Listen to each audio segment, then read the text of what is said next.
What it is, folks, what it is. Another installment of Knaf Halics. Got a little bit of wildness going on in the world today. Everybody's probably on the edge, craziness going on. But wait and see how it goes. Waiting on the couple other fellers here to get signed on and get everybody in here. We got a special guest tonight from Britz Blades, the mastermind behind it. He'll be on shortly, joining us long range through the Wi-Fi and the Wi-Fi and the through the internet pipes and from South Africa. So I think he's up at like 3 o'clock in the morning their time or some madness. But I've spoke to this dude. He's a little crazy about knives. And I think he plans on coming stateside eventually because in our talks, man, he let it be known that the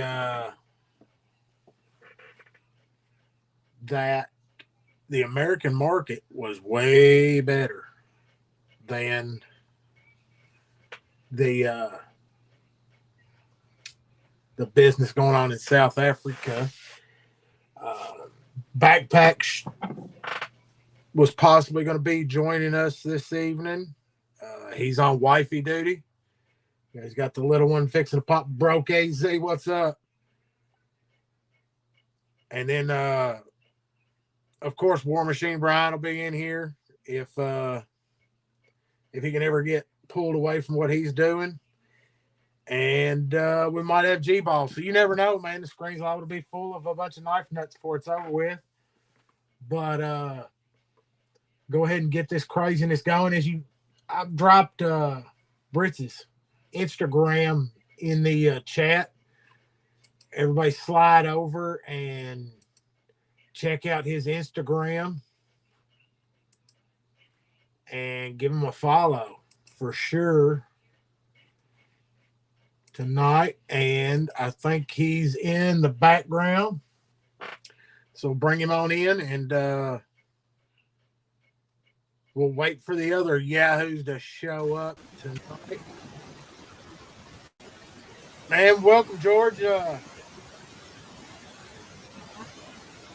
You're on with us, man. I know your signal might be a little bit busy. You got any lag? I'm trying to see if there's much of a lag on you.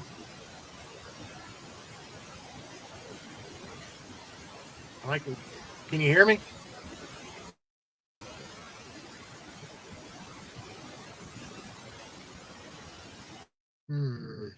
Wonder if he can hear me.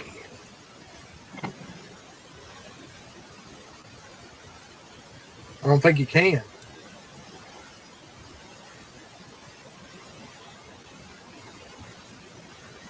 Fired him a text over there. I don't know if he can hear me. Here is Brian coming on. Let's bring him up in the. Hey, Brian, I've got George on here. I think we're working through our technical difficulties. No, I haven't heard him say anything yet. His mic's on. Can you hear me? Yeah, I can hear you now. Let's see. Trying to see if he's got any lag.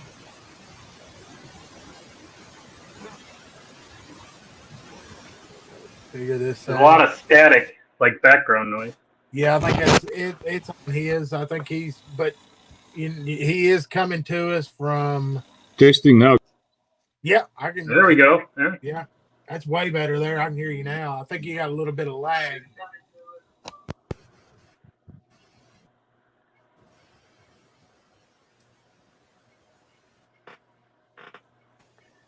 We'll get this rolling eventually here. I see Joseph's rolled in here. Crispy Critter, he was here early. Broke as we got Joseph. It'll roll up. I'm not sure if anybody else is on tonight. I didn't even look to see if anybody else hopped on as far as lives go. I ain't seen nothing.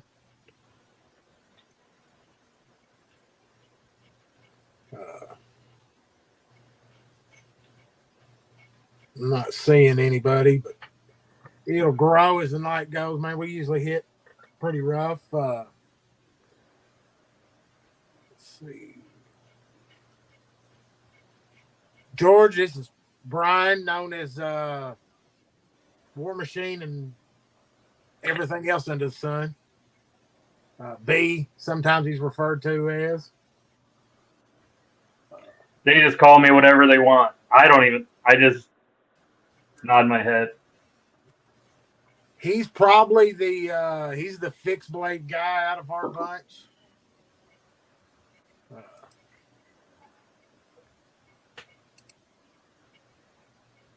On the most part, I think we're still having some lag or difficulties. Let's see here. I'll shoot him another message because those seem to be getting through pretty quick.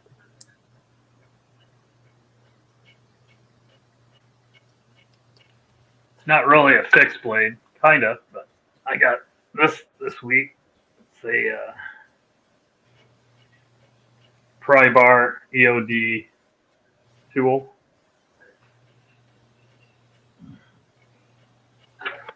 I can see him texting me. It's kind of odd. Yeah, he said he can hear everything fine. His video feed's coming through a lot better. Homer just said that Neves is on live right now, and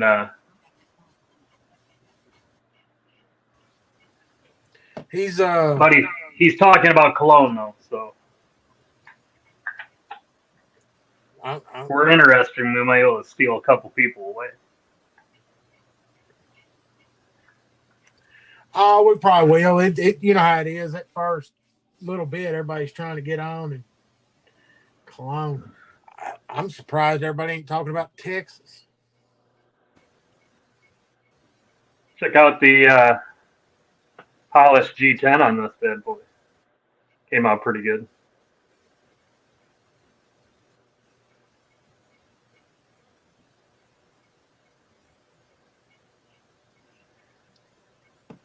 Going to be one of the EDC size ones to go in a traditional slip. Knocked out a couple.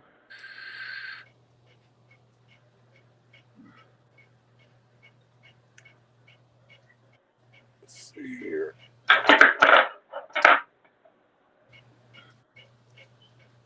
This bad boy is going to be for G-ball.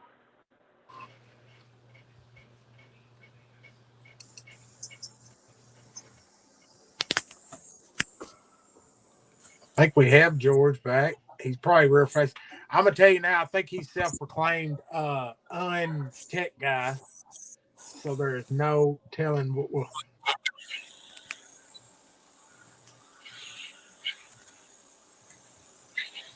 We're getting.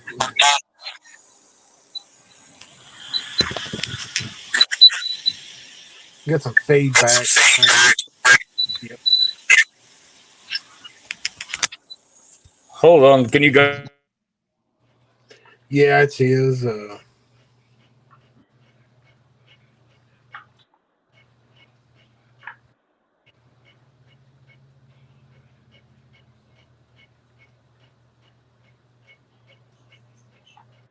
Well, we might not be able to talk too well with him, but have him show some stuff at least while he's on, and then maybe we can do like a video interview thing that you could put up as like a premiere if this doesn't pan out.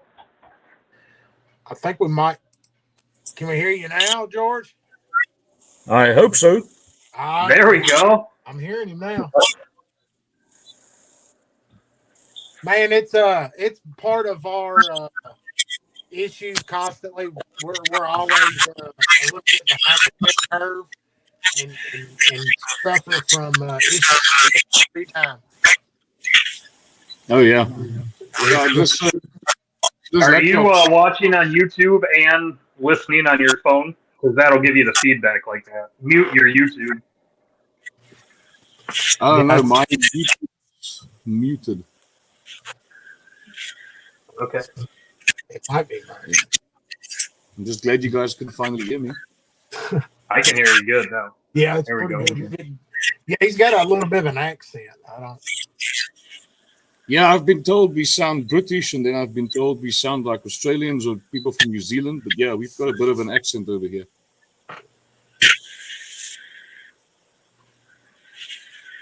And I'll throw up, man. Everybody coming in, pulling the little crowd button there. I see it. Want to hit? Hey, Thomas. Hey, Joseph. Hey, Pretty Fly.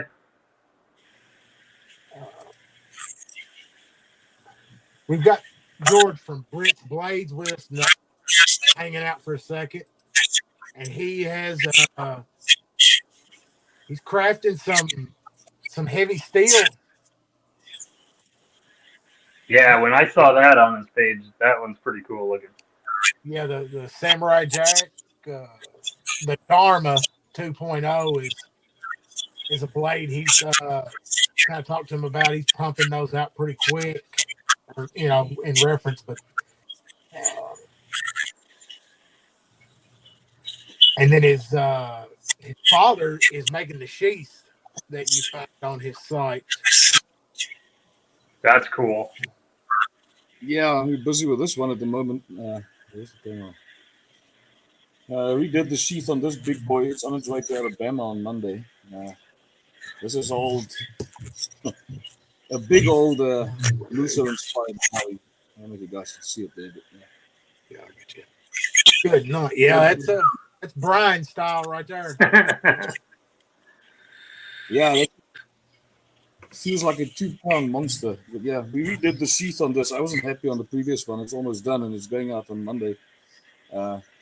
With one of my demoras to a guy down in Alabama.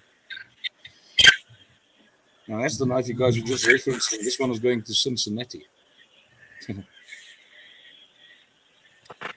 Yeah, one of the boys was in the kitchen. I was looking through some stuff on Instagram, and they started talking about the Samurai Jack.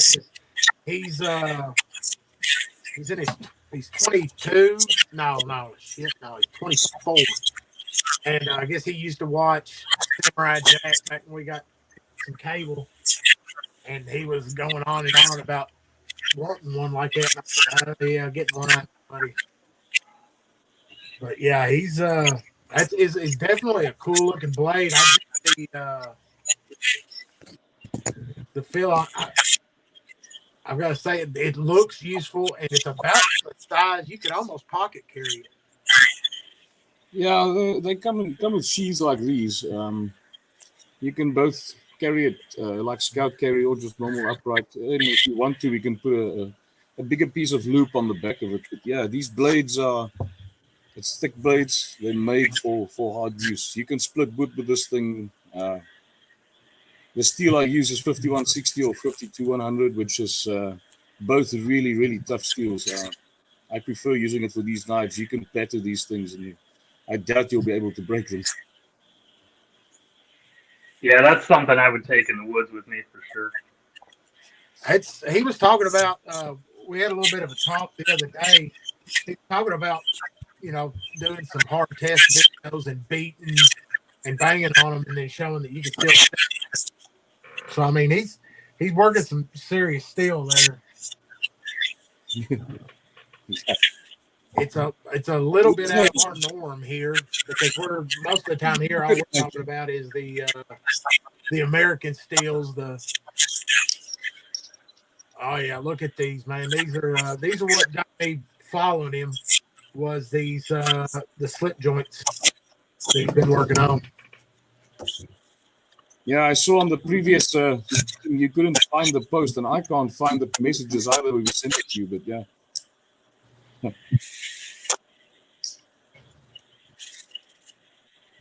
Yeah, these are still experimental. I'm still just new getting into them. Building a slip joint. That's cool. That's like a whole new ball game, ain't it? Yeah, yeah. I mean, that's kind of like what they call it, Spanish razor. Is that right? Yeah, the guy, it's the previous guy I showed you is going to a buddy of mine down in Texas and his son. His son wanted a slip joint knife, but he also wanted a straight razor or cutthroat razor. So I kind of just combined the two. But yeah, I'm kind of scared of this thing. I made the action a bit tighter because if this thing snaps shut in your finger, you're gonna miss a digit. Man, I like them like that. Yeah. I like that straight razor. Yeah, that's pretty cool. Because I mean, it's most of them here. Where's the camera? So I mean, that's probably on the more on the budget line. Oh yeah. I'm starting to think the Ohio River Jack has a pretty heavy pull on it. What's up, Roman? What's up, CPM? This is probably my favorite fixed bladed. I mean, fixed blade folding knife at the moment.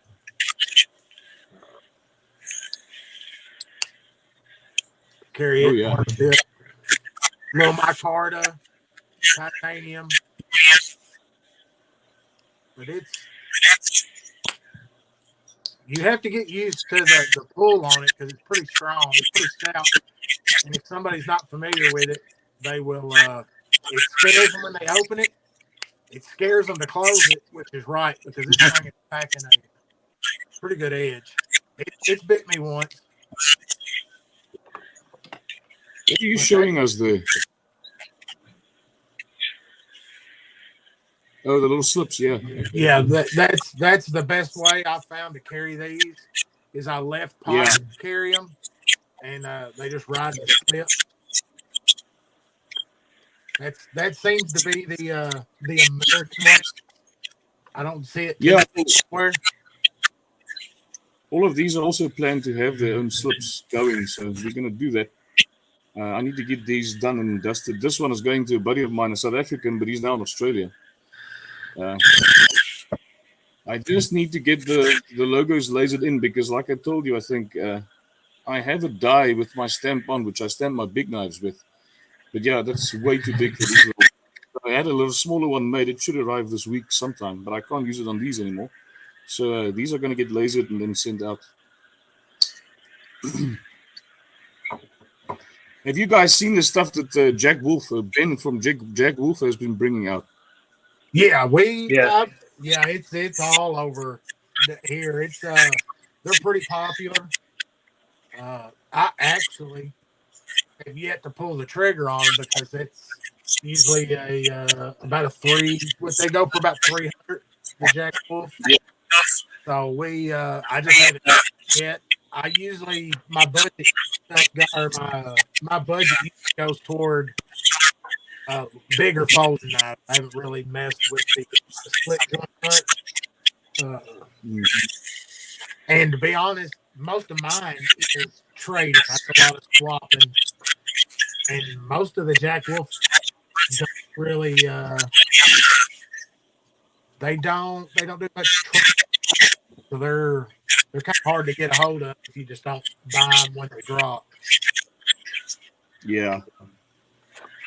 Yeah, I'm definitely looking at also getting hold of one of these at some stage. I love the idea that he brought the whole traditional sub joint and the designs and just modernized it. It looks pretty cool. It looks like proper stuff. I'd love to hold one, but yeah. I've yet to put my hands up, but that like that Ohio River Jack, those are pretty good. There's another, the QSC.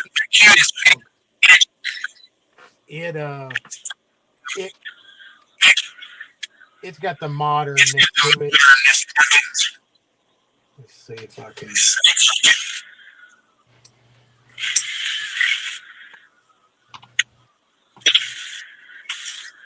weird, Doug, and all my feedback's coming from you. I know, it's what I'm trying to. Let's see. Is that it? that better? A little bit. What is? Do you have headphones? Throw a Bluetooth in or something. Maybe that'll help. I've got.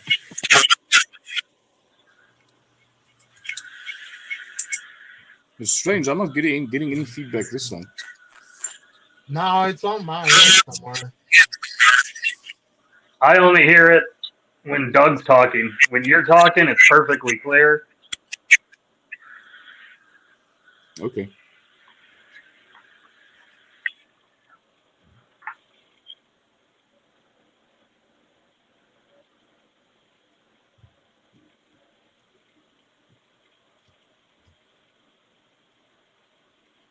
I had some office stuff set up. See?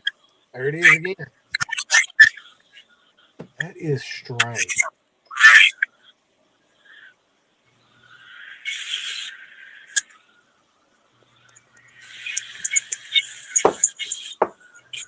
I'm trying to figure it out. I don't know where. There you go. Get that logo up there.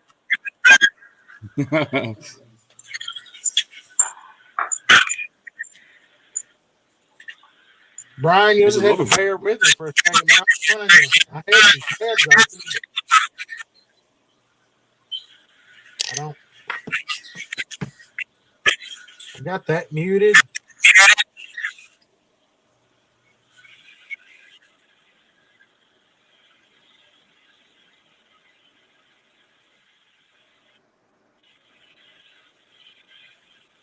And now you are muted. Yeah, I was muted. I don't understand for life of me. You must be hearing the same thing I'm hearing. Yeah, I can hear it when I speak. And it doesn't make Somewhere any there sense. is another microphone on over there because there's some kind of weird.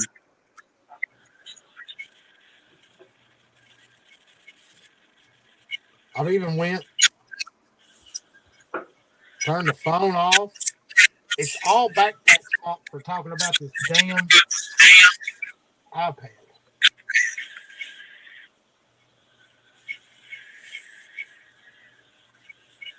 It is just not cooperating tonight. Oh, he's trying to figure this out. Show me that Razer one again. Oh.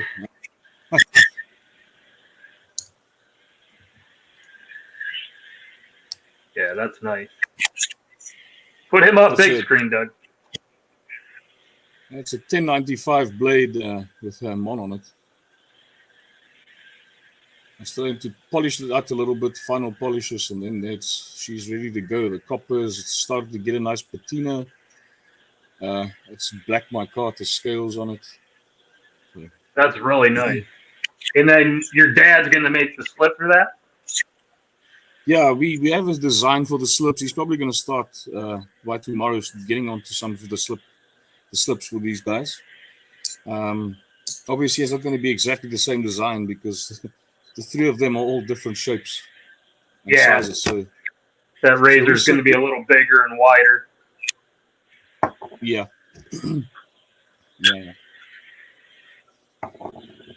Yeah, it's nerve-wracking to grind these blades because this is basically it's a razor grind. It's gone so thin.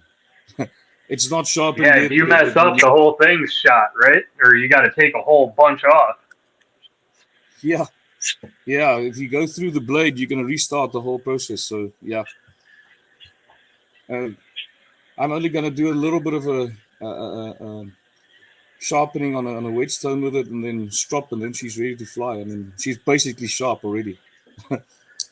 Yeah, I did hammer the pivot a little bit more, so it's a little bit stiffer. Because you don't want this thing snapping shut on somebody's hand.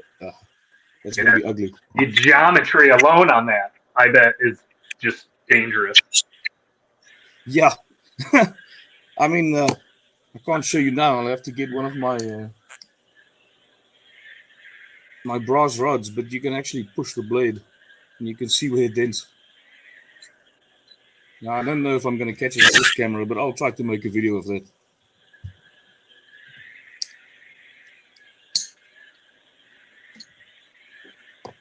So now if someone that's watching wants something like that, how do they get a hold of you, and what would the going rate on something like that be?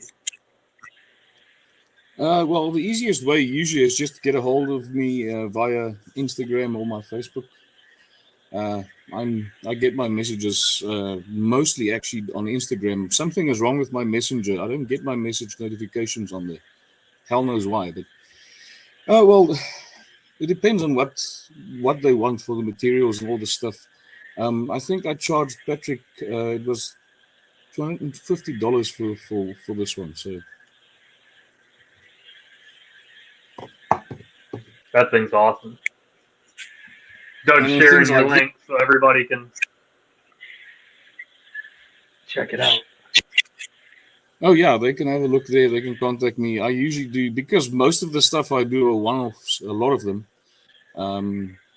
It's hard for me to just make a price because it's all going to differ. Like this Damara is probably going to. This one would have. I actually did a giveaway on this thing, a raffle. A buddy of mine probably owns about 15 of my knives already. He won this one. But wow. These Damaras are probably properly custom like this with these type of vintage scales for $350, and then the basic Damaras with the wooden tambuti handles and so on with no etching. We're going to bring the price down to $250 each, including shipping and the sheaths. That's I mean, for something that's handmade. I mean, that's a steal. I'll actually see if I can get a chance tomorrow, and I'll try to get a video of me hammering one of these Damaras through a round bar.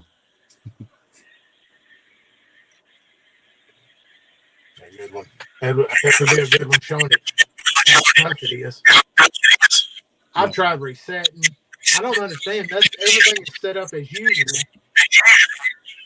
through the iPad, and I've never had a problem.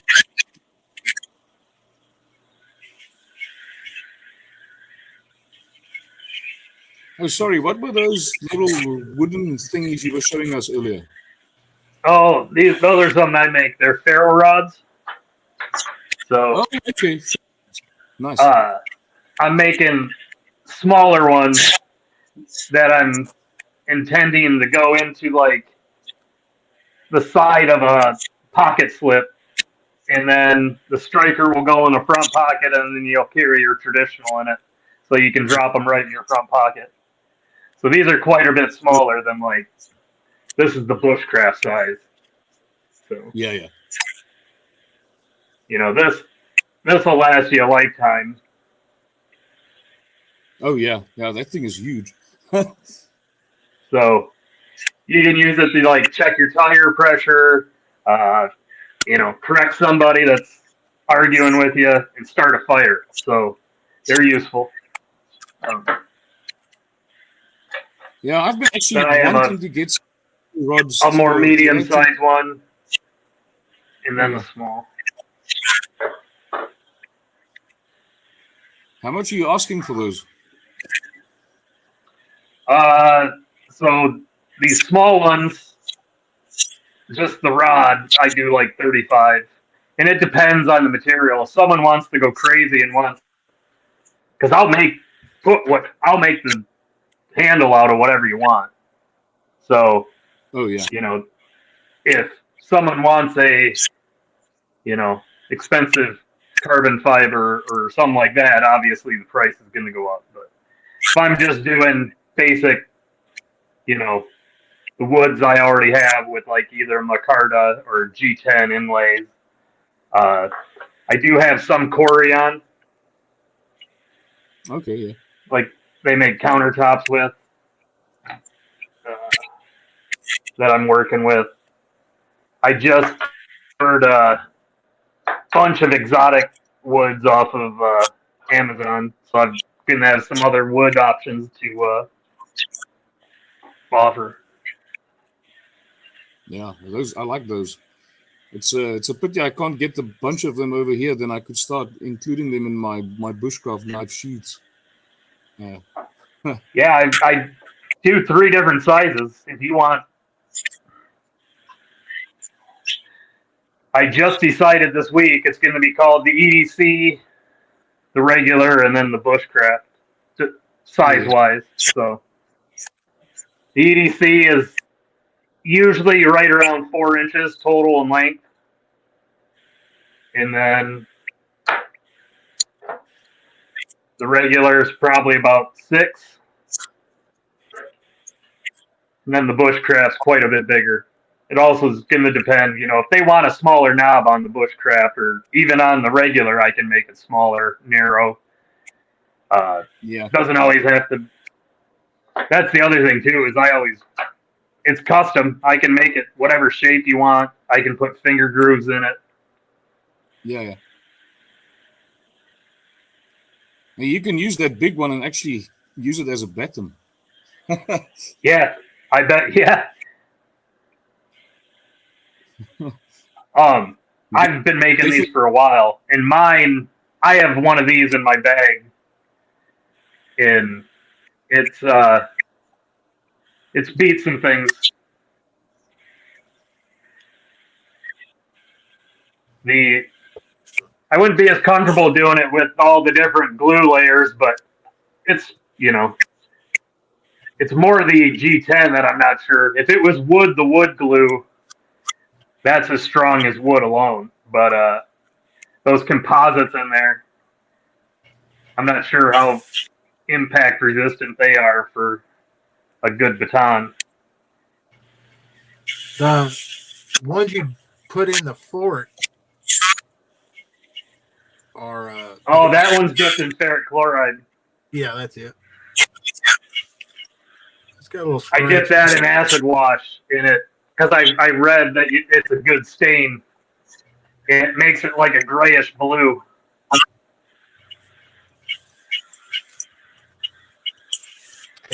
It's hard to keep this one. It keeps trying to wander off. People over at the house keep trying to wander off it. Oh, I wanted to say, I saw you guys talking about these guys. There's a load of work still waiting for me. I don't have one that's finished ground right now. I need to climb into these in this week to get them out. But yeah, the guys like these. They don't have it's not the best cutting geometry. It's more like it's a thick piece of metal. But it's one with a bevel. I don't have one with a bevel either. But the guys like these because they are quite nice for doing some of your skinning.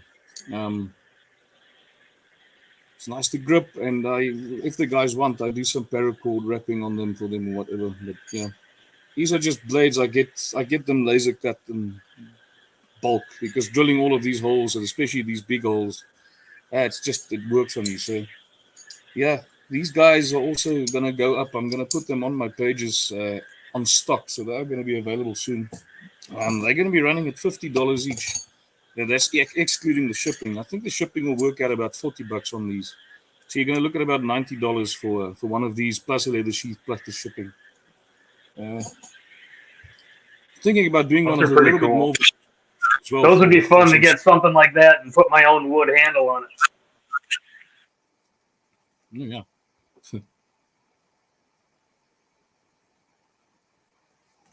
And these are also all made of the same steel that I make my Damaras out of 5160. It's just the steel I trust, and I've been working with it a crap ton. So people who have my Damaras can attest that they're really tough little blades. I like the steel. I'm not fond of stainless steels. I do forge some of the stuff, and forging stainless steel and all that stuff. I just don't like it. Stainless steel I don't know, it doesn't keep an edge as good as a high carbon blade. But there's a lot of debate around that. Yeah, there's a lot of. I mean, I guess stainless is good in your pocket, but if it's going out to do work out in the field, I think a lot of folks prefer the high carbon content. Well, speaking of which, here's your. Just going to attest to that. This is in stainless steel, and it's probably one of the hardest edges I've ever had to retouch. This Maximetis It's probably the hardest steel I've ever touched. It's incredible. I like it. I heard the people say that the blades are chippy and this and that, and I've not had that with this knife so far, so I don't know. No, it's spider cones. Spiders are known for their steel. I think this is CP 30V, and I've yet to touch it with anything. I mean, it's still sharp as hell.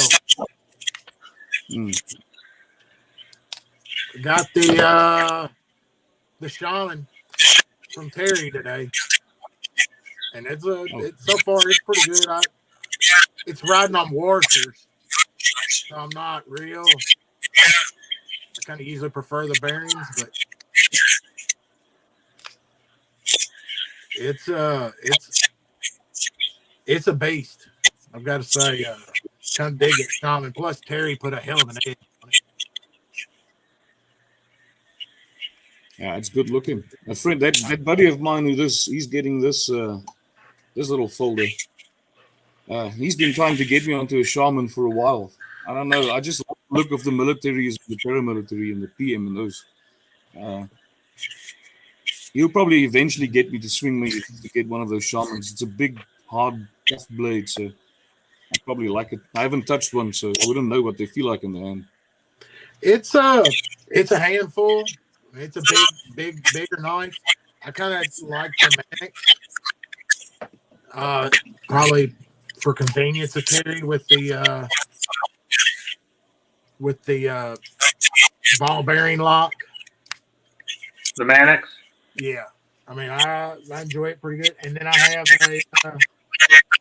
have a Smock. I'm supposed to have a PM2, but it hadn't made it yet. I still do not understand where that feedback is coming from. I will say one thing: if you want to test a steel and get the best example of it, get a Spyderco. They do the best heat treats of just about anything they touch. Yeah. Yeah, like I said, it's just I think it was probably the first very few Maximates that came out that the people said the blades were chippy. I mean, I sharpen this thing, and I usually use really strong magnification when I do that to check everything out. And I didn't see anything that it looks like it would be chippy on this blade. I recently only got this thing.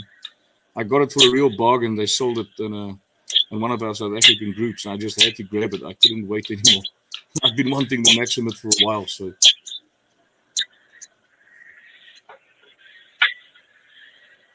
I haven't even handled a Maximate knife yet. That's one of the few metals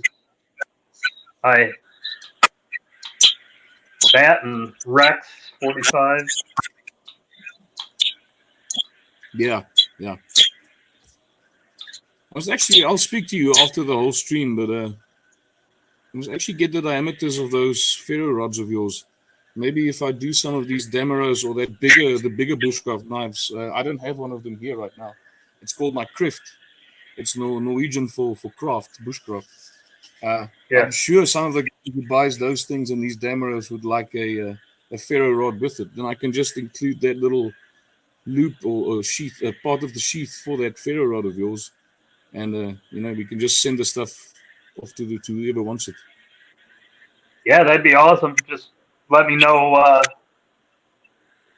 I'll send you all 3 sizes, and you can whatever they want. We can start getting over can to actually you. match the handle on the knife with whatever we put on the ferro rod. Then. Yeah, that'd be cool. Yeah. Where'd Doug run? I think I got some that bloodwood coming in. It's kind of like that purplish. That looks pretty cool. I'll have to look at. I just ordered like 6 different exotics that I haven't messed with before. Yeah, one of my favorite woods that I use on most of my knives is Tamboti. It's a really hard wood. it actually resembles desert ironwood a lot. If you look closely, if you just look at it, if you don't know your woods very well, you'll think it's desert ironwood. I love that wood. It just gives off a terrible smell and makes me sneeze and so on when I actually work with it. And you can't cook with that wood either. You get really sick. Gives you a little bit of the bubble guts. So yeah, but it's an awesome wood. It actually gets better as it oxidizes and gets older. It just looks better. So like patinas. That's cool. Yeah. I was looking at getting some burl material for doing these too, but burl material, like a burl maple or burl. Yes, yeah, that would look awesome on them. And that burl is hard. When that burl is dyed and stabilized, it's like plastic working with it. So, yep. Yeah, that's a good-looking handle. Yeah, this is from a guy in Indiana. Okay. He forges these down there, and he kind of like you, and then he does his own leather work. Okay. He does one thing I don't do. I do not do mirror polishes. The only polish I do is on a Hammond. If a guy wants a mirror polished blade, I usually send him to some other people I know that makes knives who do a mirror polish, but I don't do that. I got lucky. I won this one in one of his auctions. So Okay. most of his Damascus he dips. This is actually mirrored Damascus. Oh, it's Damascus. I can only see that now. That's beautiful. Yeah. So most of his get dipped, and he kept this one for a special auction. Yeah. I bought quite a few spots on this one, but I won.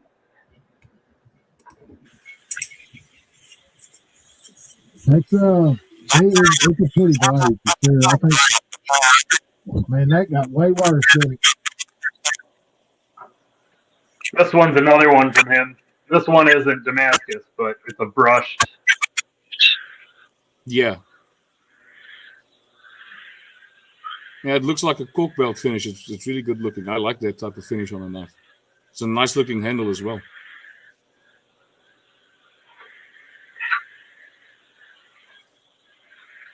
I like the designs on his knife. It looks like I really like the profiles on them.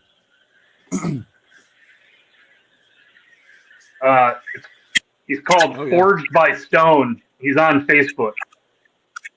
Okay. And that's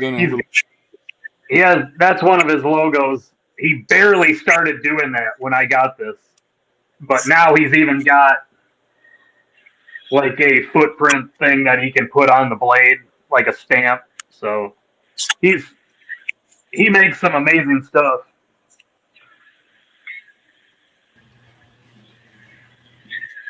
I was excited to have you come on. I like this kind of stuff.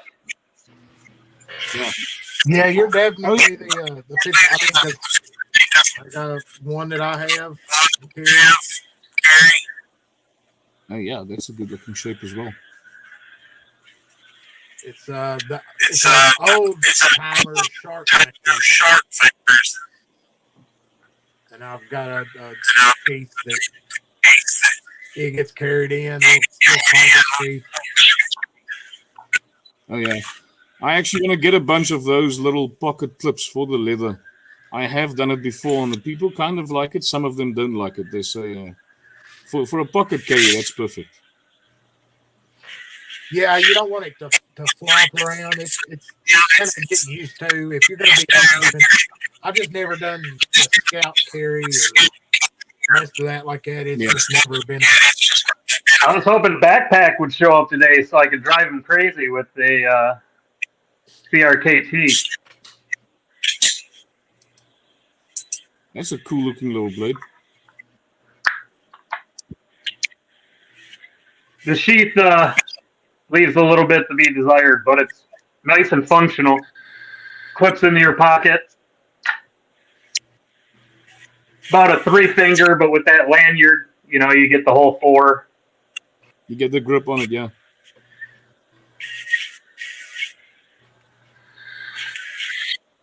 Yeah, that looks cool.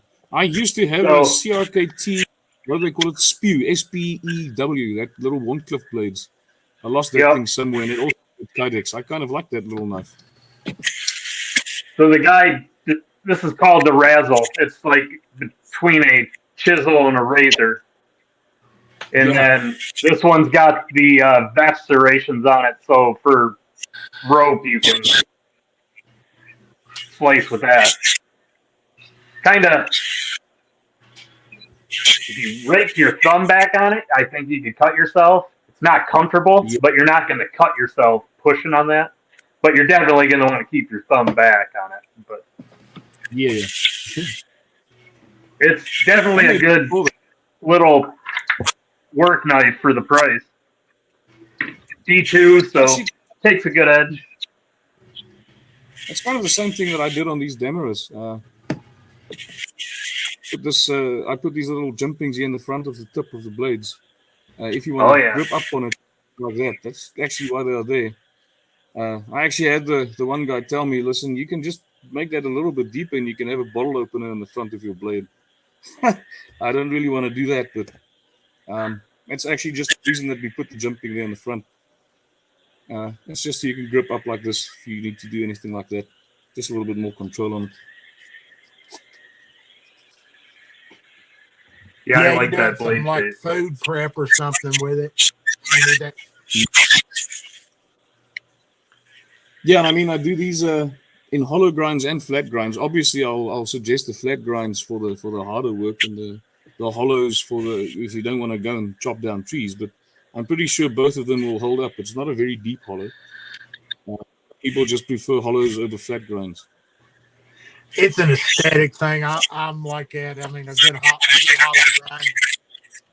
Really. I don't know. I think if some people might use that, like you said, Doug, they chop up onions and stuff all the time, and light duty stuff and around camp. Where some people would want to go out and they'd want to swing at the branches. So, like you said, flat grind for, you're going to be batoning and smacking the branches off. But if you're using it as kind of a KitchenAid and a little bit of camp stuff, then go with the hollow because it'll be slicey. Yeah, it's not that a flat isn't just as slicey. I don't know.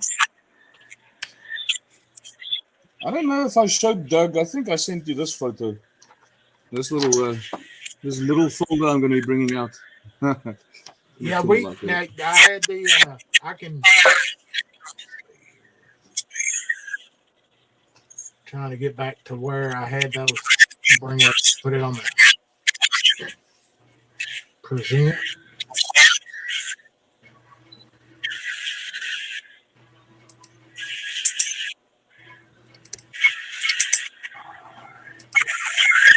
Yes.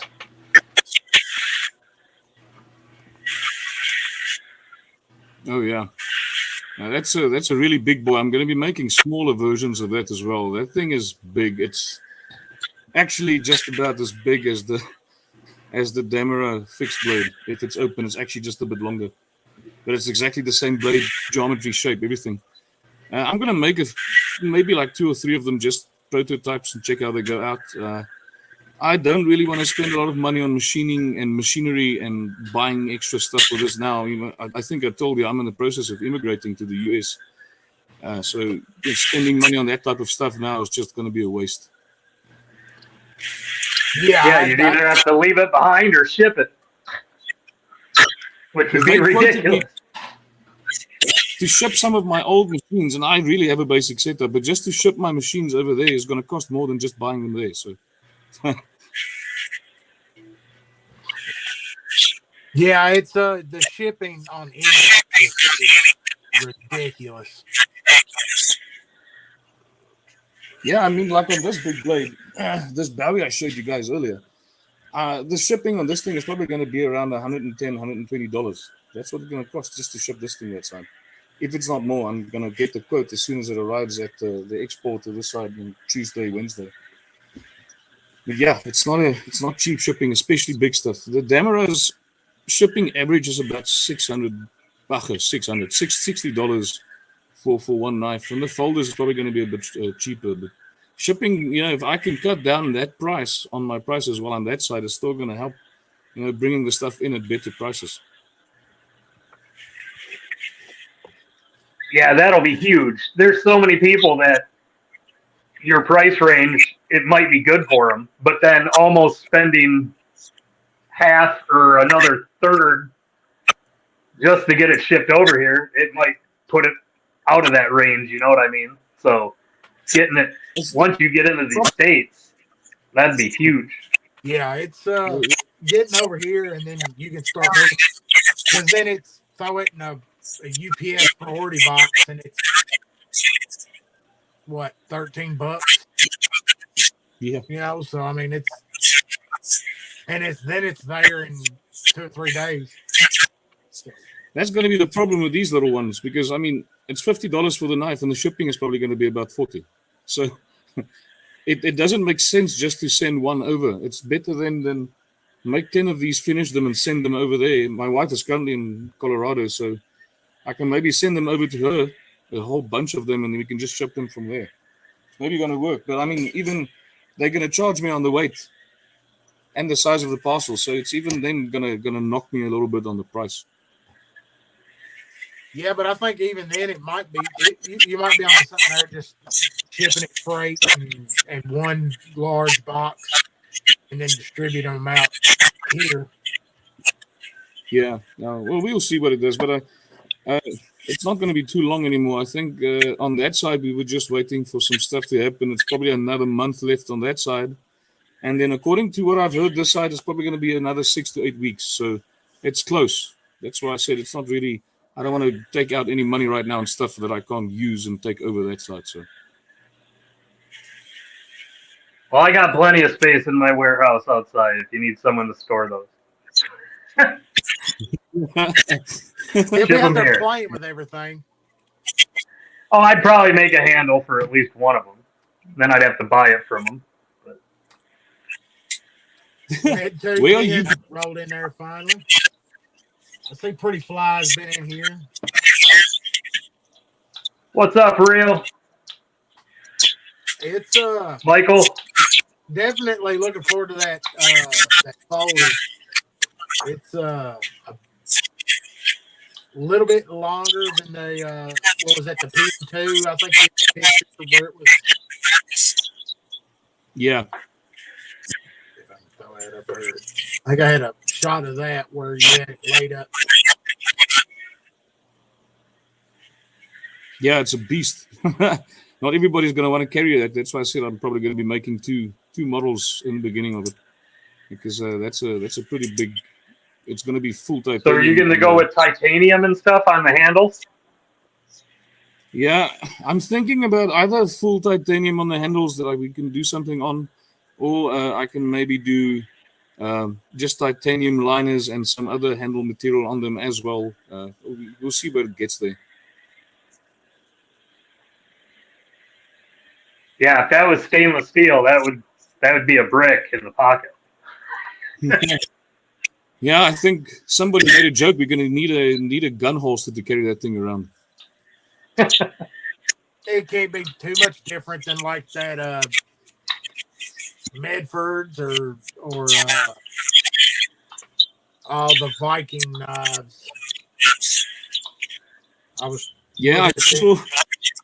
There was an episode of Metal Complex. I think it's Scott. He showed some of these overbuilt folders. There's some stuff there that's a lot bigger than this one. So, I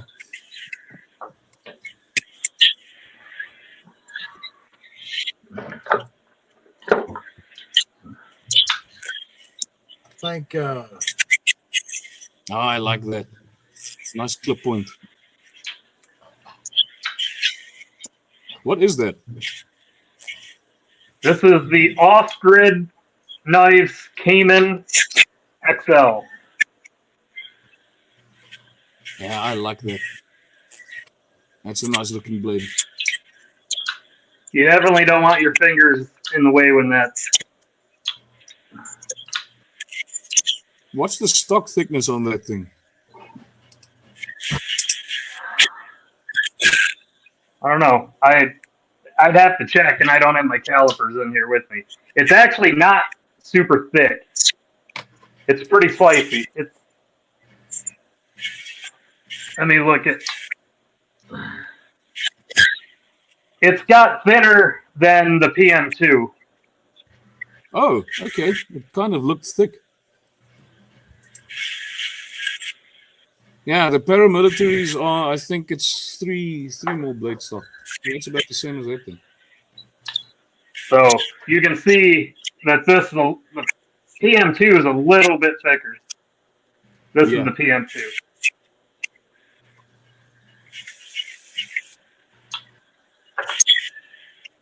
Give me 1 second. I want to show you another one, but it's not in this room. I was looking to try to find the specs on that knife, but it's not giving the blade stuff. But it is, like 9 inches open, weighs right at 6.7 ounces. Yeah, it's heavy. It's a long knife. What did you say? 8.6 inches. Yeah. Yeah, that's a big knife.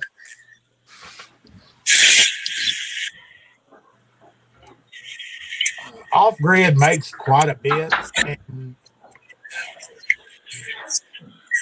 I've never actually heard of them. I'll have to look at them. Maybe put some of those links down. Oh yeah, I like those type of tips. It's just I have a thing for old timer bowies. You'll see some of my monster knives, the bowie tips on a knife. I just love making those, and I love the shape of the knife. So this is the folding knife version of it, the Cayman XL, and then they have the fixed blade, which is the XXL. Yeah. Yeah, I like that. It's a bit thicker. Yeah, that looks like about 4 or 5 minutes. I recently found in this is another one of theirs. Oh yeah, Scandi grinded. They make this in the flat and the Scandi, but I wanted to check out their Scandi. Yeah, that's pretty cool. Because I mean, here it shows it on Amazon like $75. Yeah. You see, I can't compete with that at this stage. That's a really good price for that grade. Yeah, but I mean, it's a mass produced. Yeah.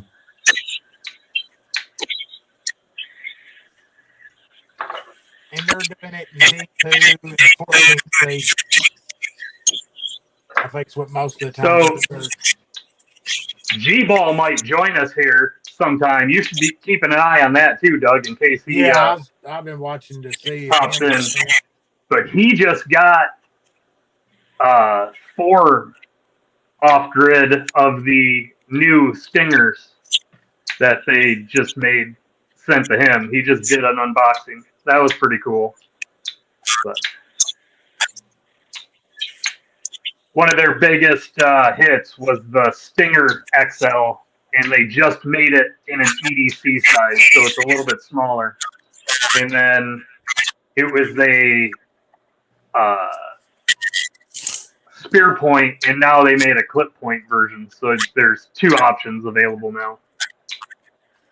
But for hard use little, I think that's the rapid fire one. So that's an assisted one. That's not one.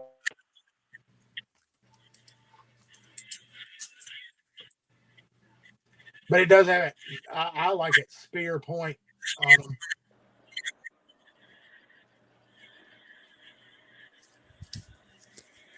them. The one I've definitely got to say that you want to stay away from is that.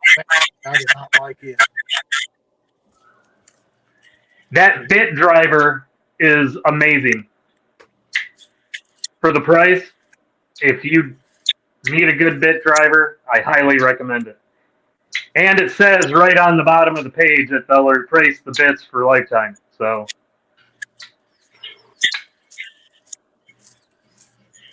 they probably don't like me pointing out the fine print, because I bet you a lot of people don't pay attention to that.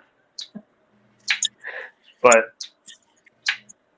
Sorry, I'm taking you guys for a walkabout. I heard one of the dogs giving one of those barks, and the other day it was one of these snouted cobras.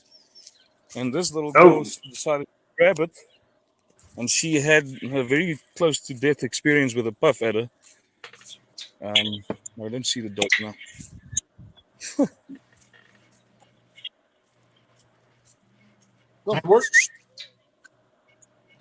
We're in the yeah, dark. you got a whole other kind of creatures down there, buddy. Yeah, there's some serious difference. Over here, we've got mambas and cobras and a good bunch of venomous snakes. Mambas not so often; they're more to the north, but we have found them here. Yeah, we've got Mozambican spitting cobras, and then the snouted cobras and puff adders, which is a lot like your rattlesnakes. It's really nasty stuff. Pretty fly tried to What? tell you the dude was in Africa. He's like, huh, he's in Africa. Yeah, man. I'm telling you, we're worldwide here at the Knaf Halics. We're stretching the globe today. Luckily for me, we only have one poisonous snake in Michigan, and it's pretty uncommon. It's a rattlesnake. Okay. And then we've got the Kentucky. I've got the world famous copperhead. And then we get water moccasins. The copperheads. There's been some rattlesnakes in the last couple of years, but the copperhead, that's the one everybody around these parts is watching for. It is the it gets you for sure.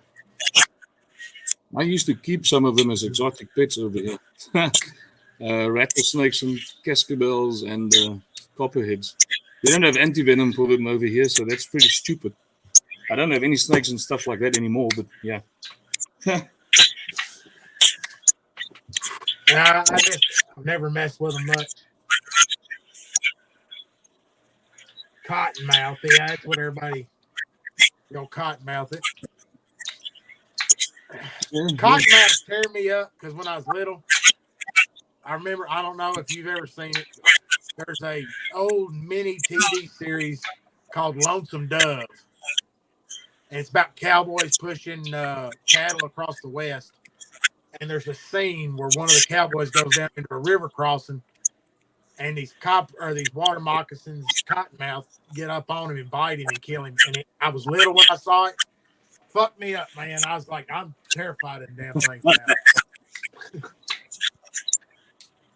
Oh, I see. Doug, Real said you need to beware of your trouser snake. No, because more than likely it's a little trouser snake. I see now the comment, Snappy's in Africa. It's the feed is putting you on the background on the laptop.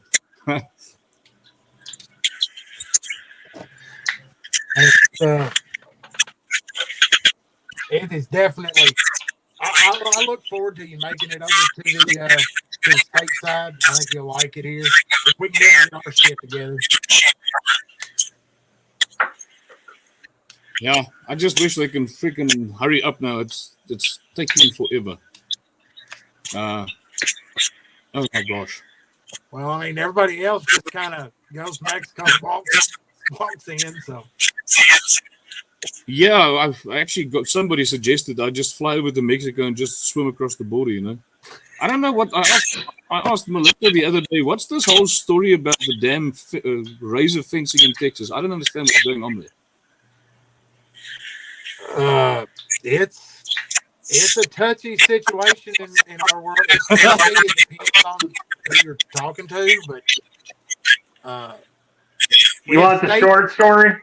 We have state rights and we have federal rights, and it's going to be a battle over who's got the biggest swinging stick, a state or the federal government? And the federal government just isn't doing it. It isn't bending to the whim of the people. And we'll just kind of see how it goes. But it's there's a large mass of people gathering down there, just kind of watching it on X. It just kind of seeing how it goes and what it does. Yeah. Because you can't handle that kind of migration. It's not a migration at this point. It's more of a. It does kind of feel like it feels like an invasion. Because I mean, it is an invasion. This year alone, well, last year, more illegals came across. The amount that came would equal 3 state populace before 2023. So we could recreate Nebraska 3 times with how many illegals came in just last year. And it's you can't maintain that type of growth on a system that's already a little bit weak at the moment. Pretty Fly wants to put the razor wire up around his yard. I tell you, I mean, I'm probably 17, 18 hours drive from where I guess border wise, maybe more than that, maybe about 18, 19 hours. But when you go to Walmart now, you can tell that there is a lot of folks that wasn't around before, and they're not Mexican. I mean, because I've worked with Mexicans over the years. They're not Mexicans. These folks are. I'm not sure where they're from.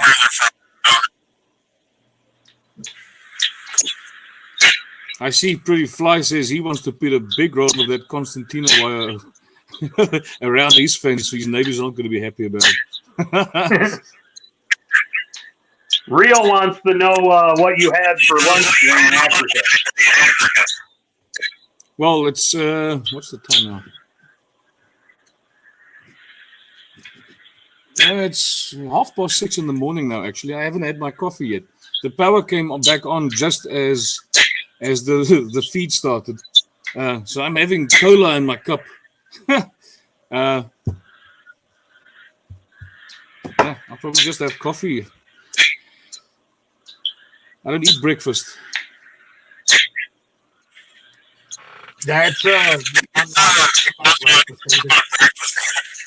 Oh, I don't know if you guys know about the whole power situation over here, but we've basically got load shedding.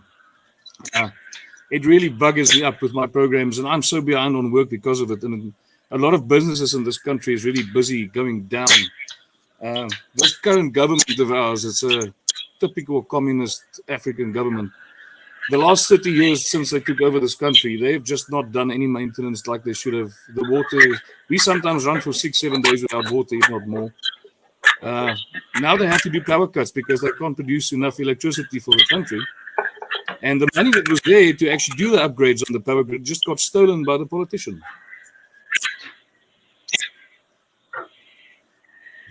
See, that sounds about right. I think that's where some of the ideas of our government some of these people in. But no one from other countries that have those communist, socialist type governments, they're not coming here because they want to be spoon-fed that crap. Nobody wants to live that way. This ruling class, and they're trying to do it here, but I don't see it going well.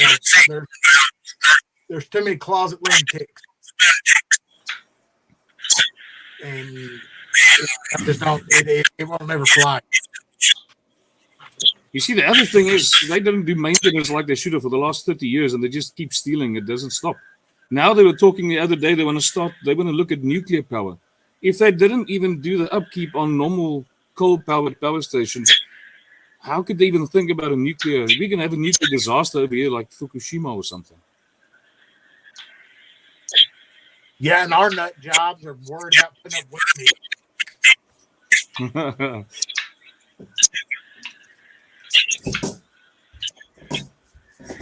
Let's talk nice. I don't want to talk about it. It'll get bad.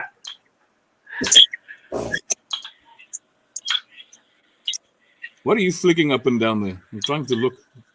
That's the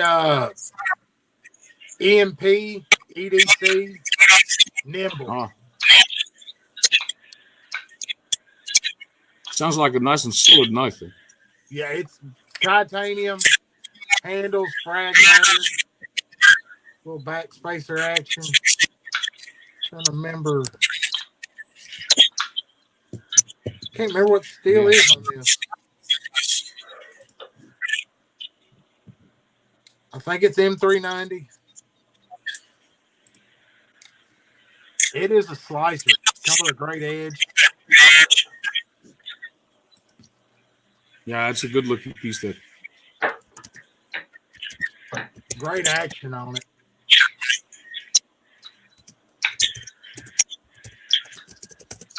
Another one that come in this week. A little bit of a grail for me. Chavez. Oh yeah. Kickstop.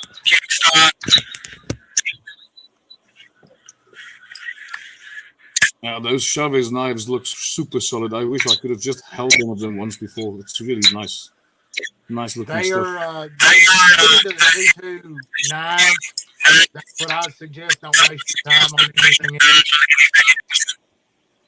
But this one is definitely going to hang around for a minute. When you get over to the U.S., I'll gladly have Doug ship that down there so you can handle it. Yeah, it would be perfect. Oh yeah, it'll happen then for sure. We'll get you into the pet. These guys, they got all the bougie stuff. Once you meet Backpack, get into his little pass around, you'll be able to look at all kinds of this stuff. I've been doing the Spartan Harleys now. Every now and again, I'll just find myself and I'll see one of them. It's like, your phone spies on you, so it knows what you look at. And that Spartan Harley just keeps on coming up. And I want one of those, but I can't spend that kind of money on a knife right now. I tell myself that all the time, and then I end up with something. Which mine most of the time, I do a lot of swapping and trading on Facebook and in those groups.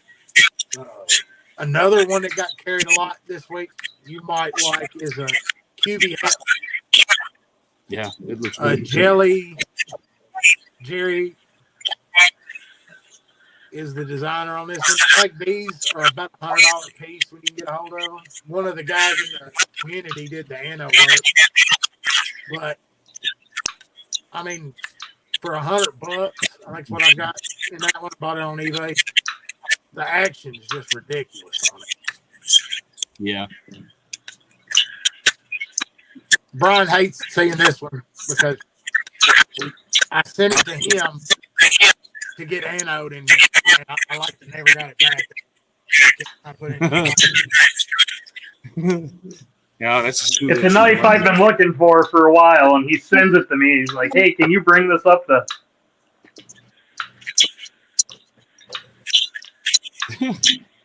Oh, I don't know if I ever showed you this.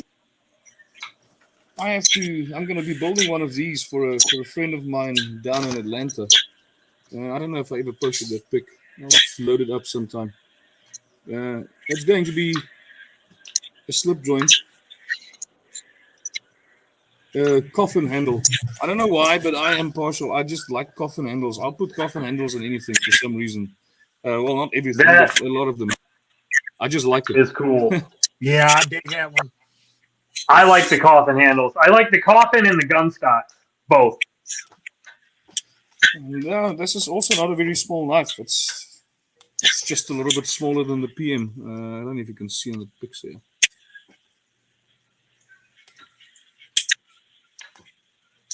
hard to see like that. But yeah, I'll upload a picture so you can see it. That's going to be a beast that is going to have a Damascus blade. I'm going to probably get onto that knife sometime in this week as I get my other stuff out. I'm literally flooded with orders and stuff that needs to go out now. And I'm trying to keep the amount of orders and stuff that I have low, because I don't want to get stuck at the point where I first have to finish knives before I can actually immigrate. So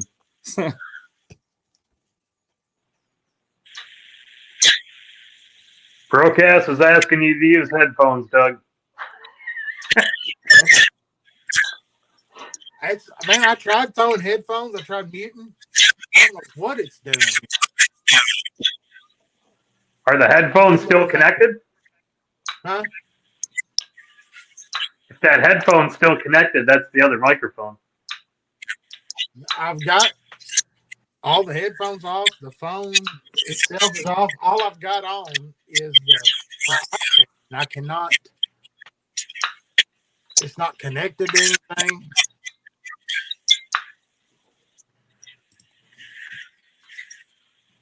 I've looked through. I don't know what's going on today.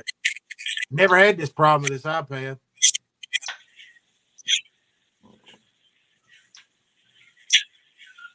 Tactical Terry. Hello. He's the one who did the anno work on that cubic. Okay. He does amazing anno work. And shipwrecking. If you have any copper, he does really good shipwrecking on copper too. Yeah, I don't. Oh, yeah, I've actually done that on some knives also. On the guards of some of that. One knife I made was a pirate-inspired Bowie. I did that on top of the guard of that shipwreck patina. I played around one of my other smaller models. It's a lot like the Dummer. I call them the steam trains, but it's a much shorter version. I did a what do they call it? Apocalyptic copper and aluminium patina on it. It came out pretty well. I kind of like that. I haven't done it after. I've just been a little bit too busy. But yeah, I'm actually making some more knives now for that same guy who owns that one. So I'll probably throw some of that on his knife as well. I definitely want to see that coffin, at least pictures of that coffin folder once you get that going. Oh, yeah. I think I've uploaded it somewhere. I'll just check. I'm not sure if I actually uploaded it. I'm actually so What's up, behind Todd on Carr? uploading. What's up, Cheeto? I'm so far behind on uploading my photos of stuff I've made on everywhere. I just sometimes just don't get to it. So.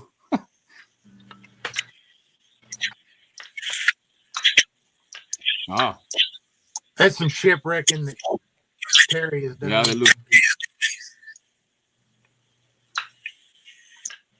Yeah, that looks great. I like it.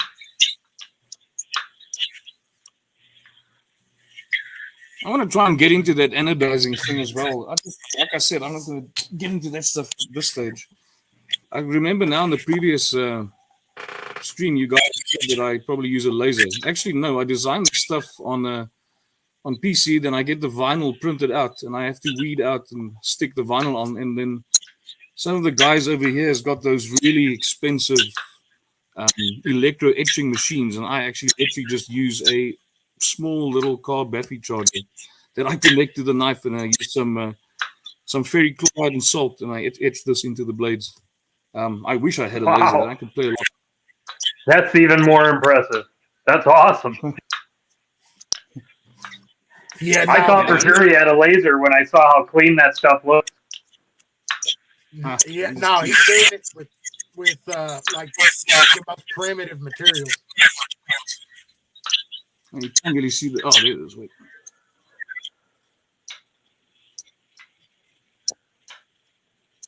Yeah, there's a light that's making it hard. This one I'd actually clean out a little bit more.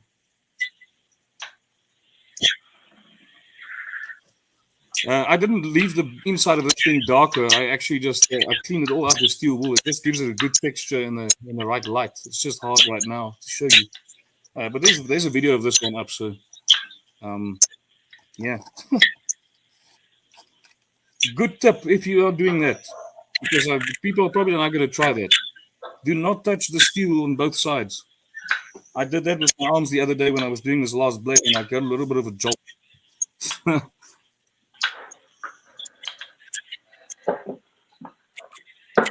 Yeah, I got Just a little wake up. yeah, look. Man, I do not understand.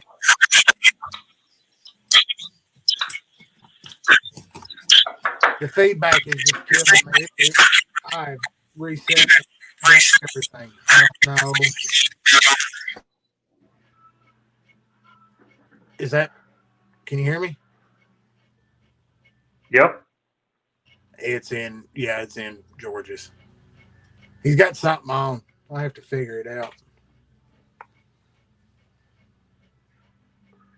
Yeah, it's perfect right now.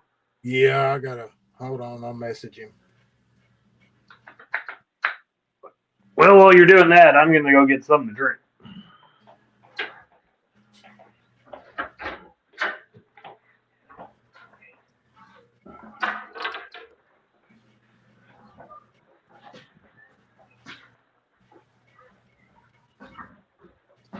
Y'all got to bear with us here. I'm having a little bit of. You can do it, Doug. I'm trying, man. I am not the best at this. Usually I got backpack to help, but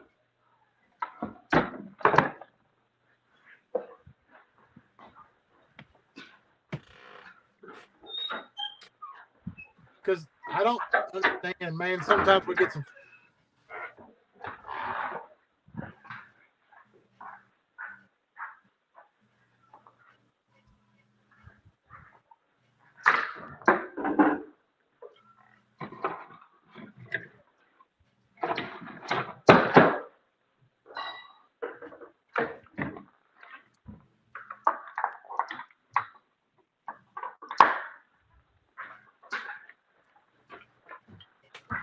Let's see.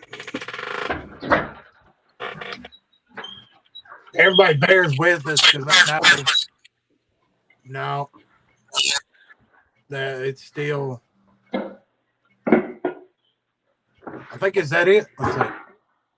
Yeah, whatever you did there, George, I think has done it.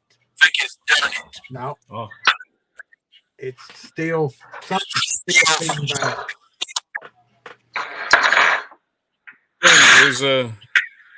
there's literally nothing on anymore.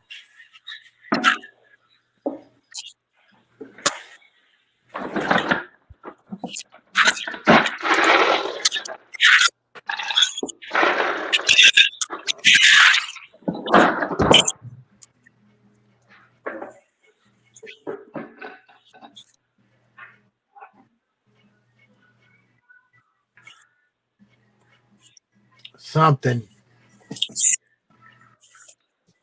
Trying to see if the everybody's going to kill us eventually, but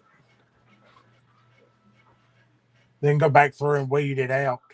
We'll get our shit together eventually, folks. At least it was doing well. We'll just have to struggle through it. I think we got a little bit. I just got StreamYard is odd, George, when the way it comes through. Like right now, I've got it pulled up my laptop. I've got my laptop muted. The only thing that I've got that I can hear back on is through the iPad. I use it. If I've never understood it's odd how this damn StreamYard works. Backpack's a little bit more of the tech aficionado in our group. He does a little bit of that's in his wheelhouse as far as daily work. Okay. And he can just hammer it out a little bit better.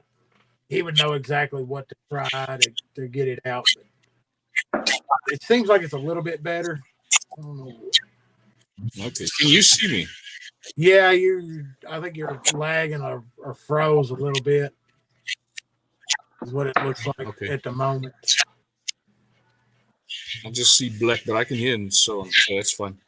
Yeah, I'm gonna go and I actually checked yesterday. I'm gonna go and get myself a little webcam because this laptop's webcam. Get a little webcam with proper HD webcam and microphone setup. That should also help a lot.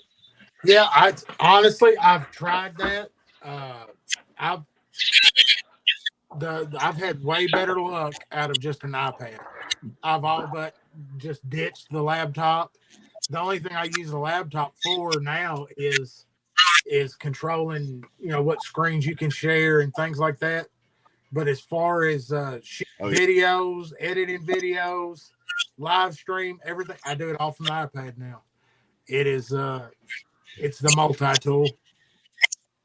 The camera and sound and everything on it seems to really webcam doesn't ever seem to get as good of a picture. And I learned that the hard You're way. off nowadays just streaming from your phone than getting a webcam. The camera phones or the cam on the phones now are better than most of the webcams, especially for streaming. I mean, I can show it. Let's see. Let me edit stage. So you can see the difference in the Logic Tech is on the top, the ads on the bottom, and the same lighting. It does better. The iPad seems to really to hold it better. Look, that was for Cheeto. Because I don't know why, but I just see myself as black screen here. I don't know. Since I went over to Instagram to answer you there, that's weird. Did you open the app back up? I mean, because what I do on the iPad is I go over, copy that link, and then open it in the browser. Yeah, I did that. And then if you don't have the browser itself open, your camera's not doing it. If you switch back over, just works for the moment. Oh, it's okay.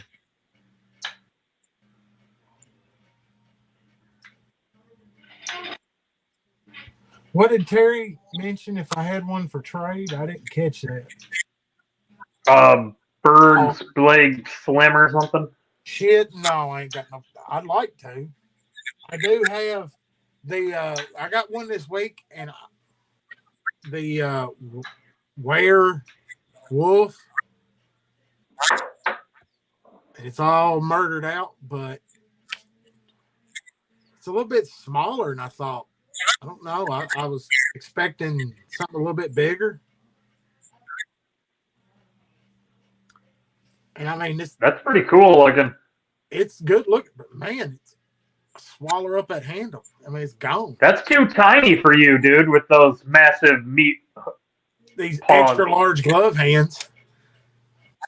And I felt, the baby banter, I flick it, but this thing just feels too small. I don't know. What do those run? I'm not sure. To be honest, I'd have to look it up. I think it's a 2 or 3 something. Oh, never mind. Yeah, I ain't into that trade range. I'd have to give up half my collection to get shit like that from you. Oh, here we go.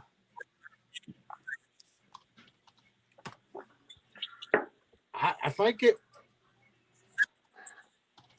it's probably about what that one fixed blade. $385 is what they're going for. I did not think it was that high. Let's see it, fellas. There'll be some trading. I think he's froze. Yeah, I think he's froze up. I can hear him still. George, you might have to. I think I'm just going to reload it. Might have to get you to back out and come back in or something. There's no telling on this. That might clear up the audio too. Just have him drop out and redo the link and come back. He fired off. Man, I'm telling you, I'm enjoying. I talked to him for an hour the other day, and his knowledge of steel is above mine, and he's working like a real primitive shop the way he talks, and it's awesome to see it. How clean that work is, and he's doing it with decals and etching by hand, and that's awesome. Yeah, I mean it's gorgeous looking stuff, and then his prices are not crazy.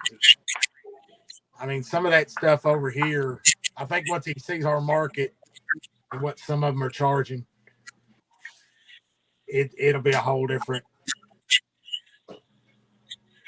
Kyle, yeah, it's a bunch of weirdos in here. Yeah, Kyle. But George did mention that the American EDC knife community is way nicer and easy to deal with than he's got over there in South Africa. Huh. He seemed pretty fond of. Seems to work now. Yeah, it's getting a little bit better, man. It sounds better. Yep. We're coming into the full run, but let's see here. Now I sent the new Asher over to Stabby. If y'all are not familiar with those Stabbies, she's on Instagram, posting some YouTube here and there. I just enjoy her little shorts, man. She's opinionated and you got some bourbon there, Brian? Is that a mixed drink? No.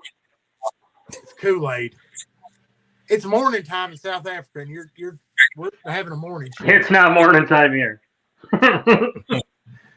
Hey, I drink coffee.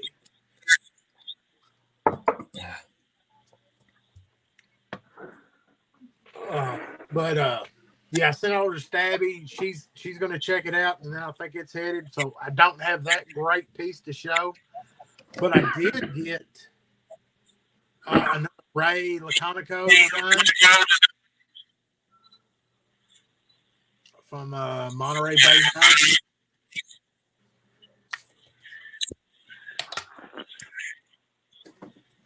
And this one, it's it needs. I think Brent already had a video from his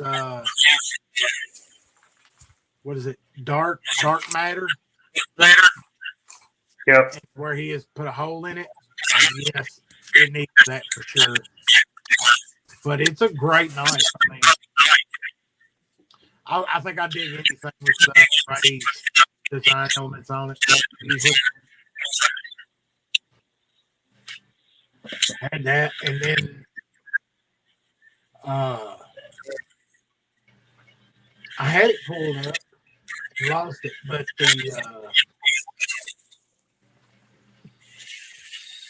hello. What's up, Tori? The Alliance that has the OG Jasmine. There we go. It's like we're on the CD.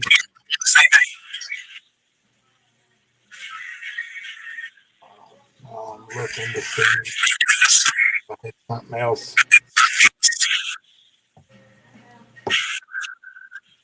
I don't know where we're getting feedback from now. It was sounding good. Are you getting interference again?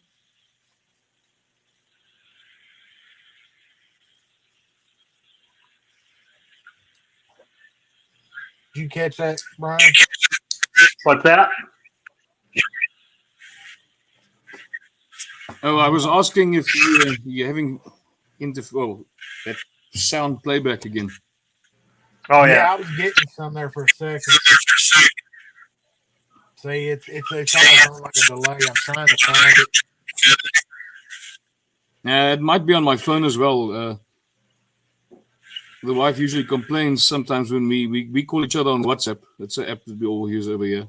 And she says that she constantly gets that sound back sometimes from me. So it might be my phone.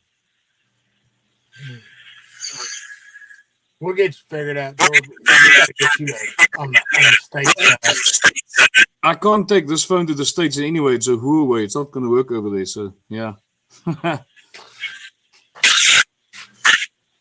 It's about I guess I've heard that. I've never traveled internationally myself. I've been all over the United States. Well, when you get over here, just get yourself one of the new iPhones, and you'll be able to stream no problem, and you'll be able to do dumb things like this. Yeah, thumbs up. Not reading that one. Are you turned sideways? Yeah. I can see it off the corner. Oh, that's why it's showing up off. The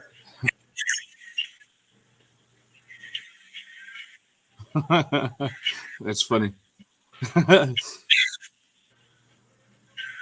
Terry, don't push iPhone. iPhones is it, man. Android is a thing for just people who want to be different. I got Android. You can't function in society without an iPhone. It doesn't matter. Whatever phone he gets, whether it's a Galaxy or an iPhone or whatever, all the cameras are better than most of the webcams or laptops nowadays anyways. So yeah. I don't know, Pretty Fly. We can try.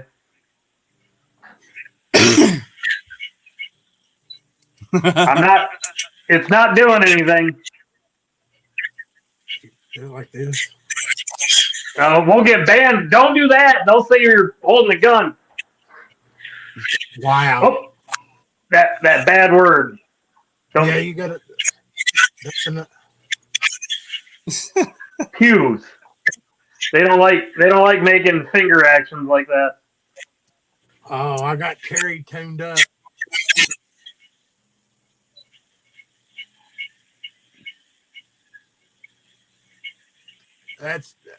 Everything is engineered to break as soon as possible.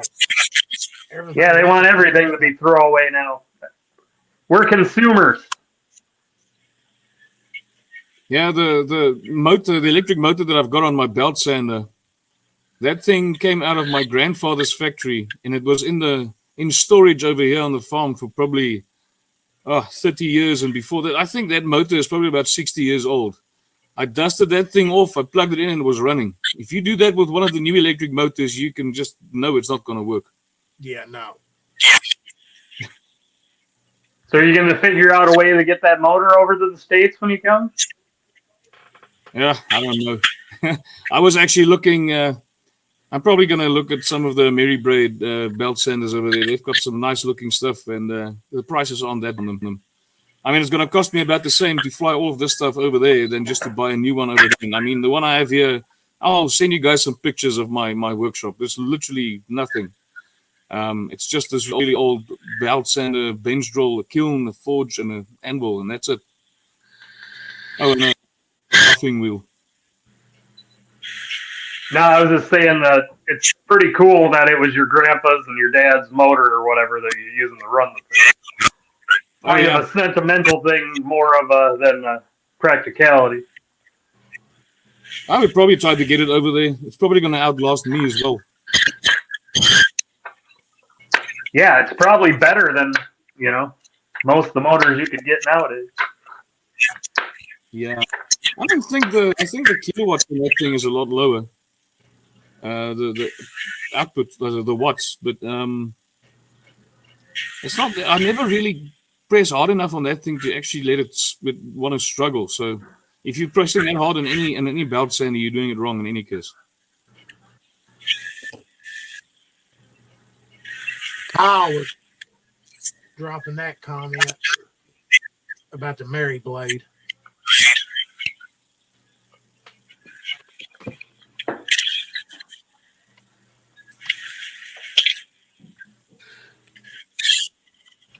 Okay. Yeah, I'm kind of concerned. Over here I know where to get what, and I know where to source my stuff. So logistics is one thing, but on that side, I'm going to have to properly look at all the options. It's not to say I'm definitely going to get in a Mary braid. That'd be interesting.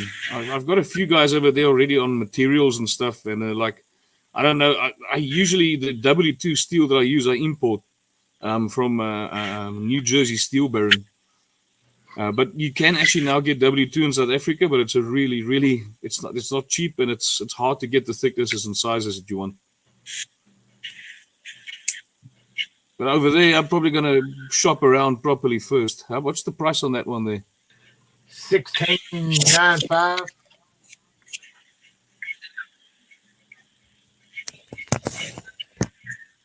Okay.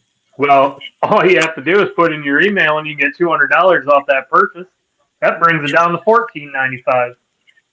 That's a do-it-all right there, looks like. I think the quote that I got to fly over my grinder, my kiln, the drill, and what was it? The little forge, all that stuff together was not the forge. It was the belt sander, the drill, and the kiln, electric kiln that I've got for the heat treatment. I think just to fly them over, get them over there is going to cost me something like $4,500. So it's stupid.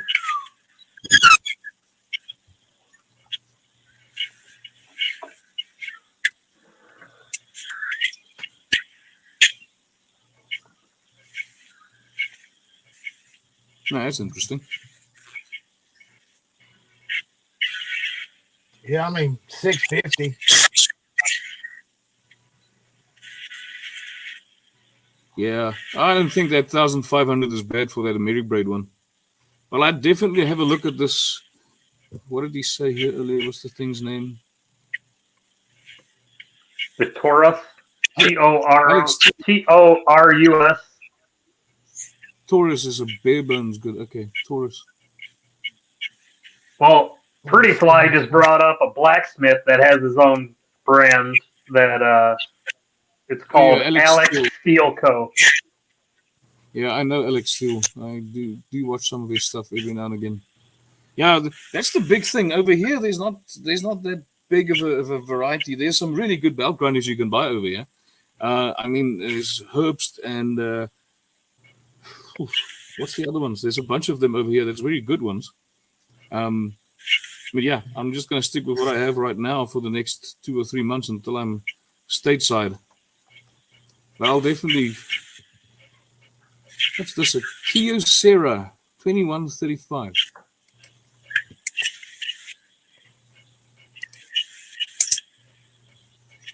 I think that's a phone. Oh, I wouldn't even know. I ain't got a clue because all I have is iPhones 11, 12, 13. I think he's still talking about the phone things where he's saying get the Kyocera. I swear Kyocera is a phone brand. I could be wrong. Maybe it's a grinder, but I think he's talking about phone. Yeah, broke AZ. He riled him and tactical Perry on the phone. According to this thing, a Kyocera is a printer.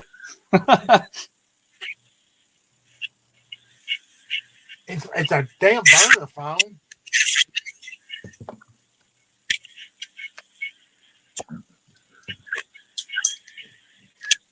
I don't know.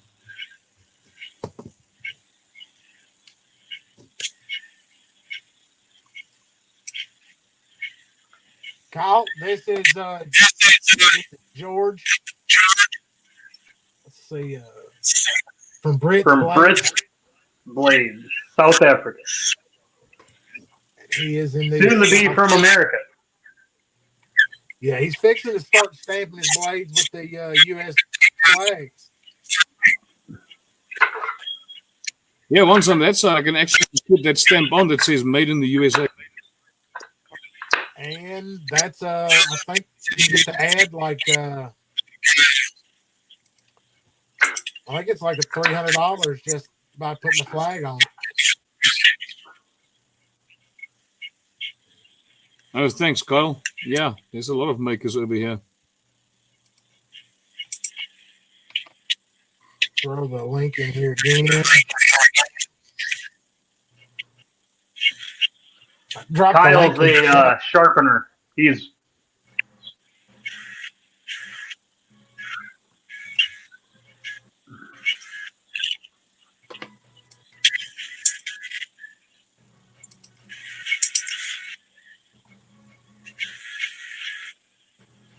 showing off some of your.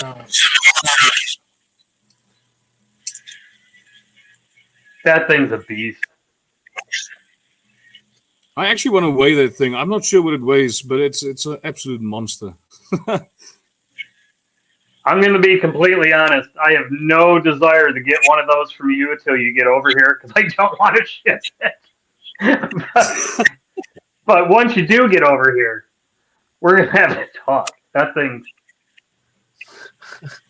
I knew it, man. I knew when I saw his stuff. I was like, well, Brian is definitely going to. See, because he'll give me grief about a $300 folder, but that, no, that's a whole different animal. Yeah, well, that one, that big Bowie she did run for over $1,000. So it's not all my knives are that expensive, but yeah, that beast did go for quite a bit of money. I have sold pew-pews for the right knife. Now that knife you're showing the video on now, that's my Kreft model. It's basically the big brother of the Dameras. That one was actually made for a girl who won a free knife, so she wanted it to look like she likes bees and flowers and stuff. So I did all that etching, like I told you earlier, that I used that handle. The handle material is awesome. Yeah, it's a guy over here in South Africa, Marius Minnick. He makes. If I asked him I usually ask him to make these type of handle stuff for me. He makes some awesome stuff as well. A lot of my handle materials does come from him, and the other ones are usually I buy most of my stuff from him and from Z's Knife Supplies. And that chef knife, that handle was actually from a bull that I got from Sean Brewer. He also has some beautiful bulls that he brings into South Africa from Europe. Yeah, I could use that at a nice barbecue for sure. Cut up crispy. Kyle's asking you about steel there, George. Oh, sorry, let me see. He's said something about it limited to KN steel in South Africa. I noticed a lot of makers are using N690 still. Yeah, a lot of the guys like to use N690. I don't really use stainless steel. I think in my entire life I've made maybe 3 knives with stainless steel blades.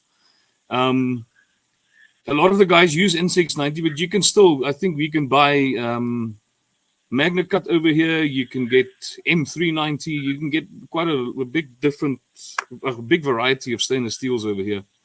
I don't like N690. I once tried to make a knife and I tried to mirror that thing, and that N690 looks like an orange peel. And like I said earlier, I do not do mirror polishes, luckily. So, yeah.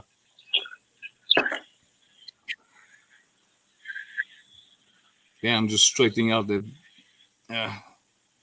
What was that? The Kreft. That's one thing I still need to learn is how to film it when I do stuff. It's hard. I had somebody actually help me edit this video because I'm stupid with cameras and technology still.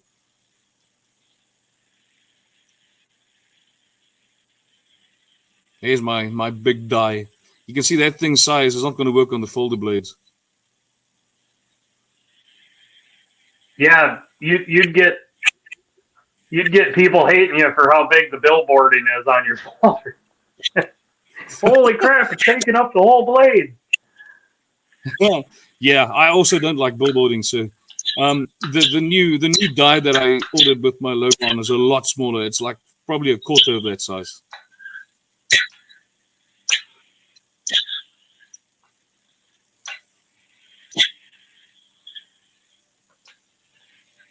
And yeah, you'll see a lot of my knives have Hermans on the blades. It's just a weak spot for me. I But I prefer a Mon over a Damascus blade. You still got that razor handy? I don't think Kyle was in here. Show him that one. This little one? Yeah.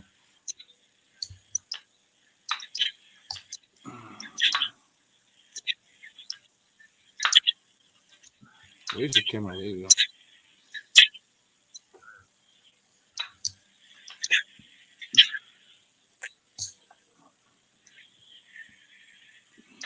Yeah, I'm digging that straight razor. I'm actually thinking about doing some more of these, but maybe a little bit different blade shapes. To play around a little bit with the design. This was kind of just what Patrick's son wanted, so I made it like that for him.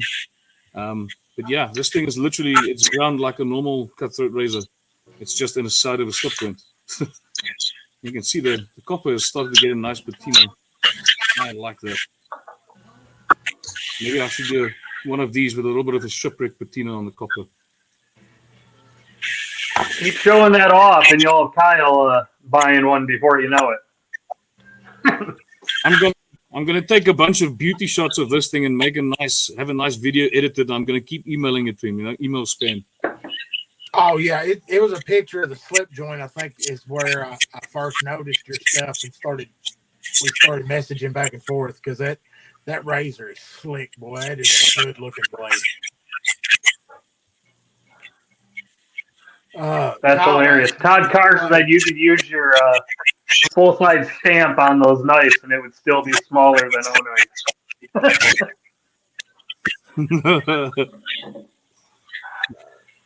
Yeah, I saw a lot of guys complaining a while ago about Microtech. They literally like laser the whole blade.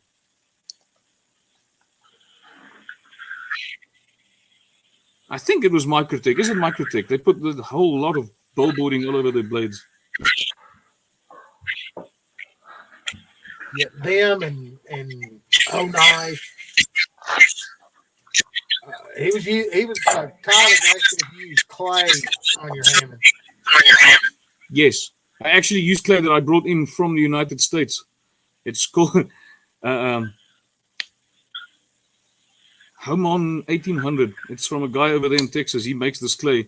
We don't really have that type of thing in South Africa. I used to use what we call gun gum. It's like a clay paste that you use to actually fit holes in an exhaust system.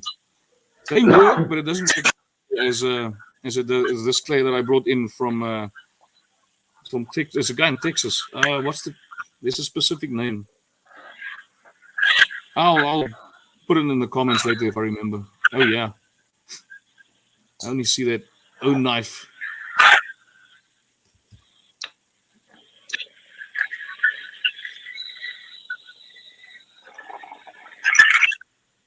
Microtech is the billboarding king. Oh yeah, Definitely here we go.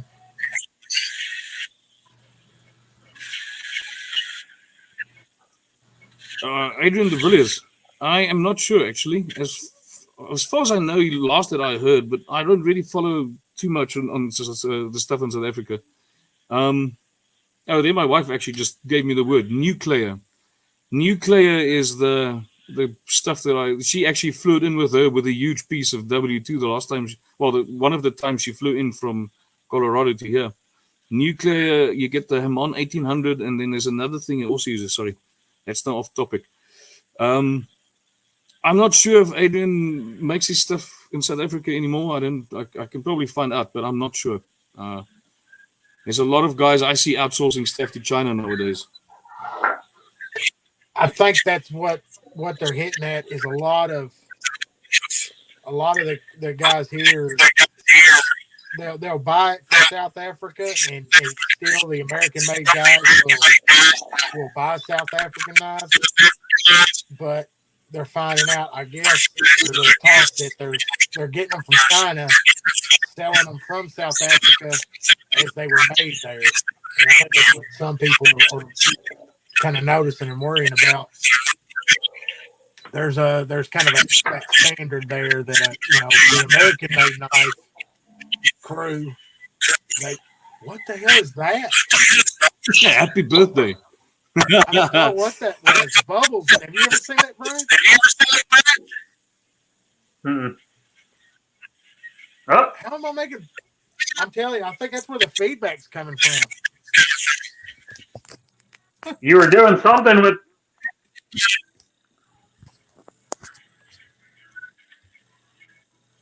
Yeah, I can really not comment on that. I'm not sure. I don't know how you're doing it, but you're making the balloons pop up.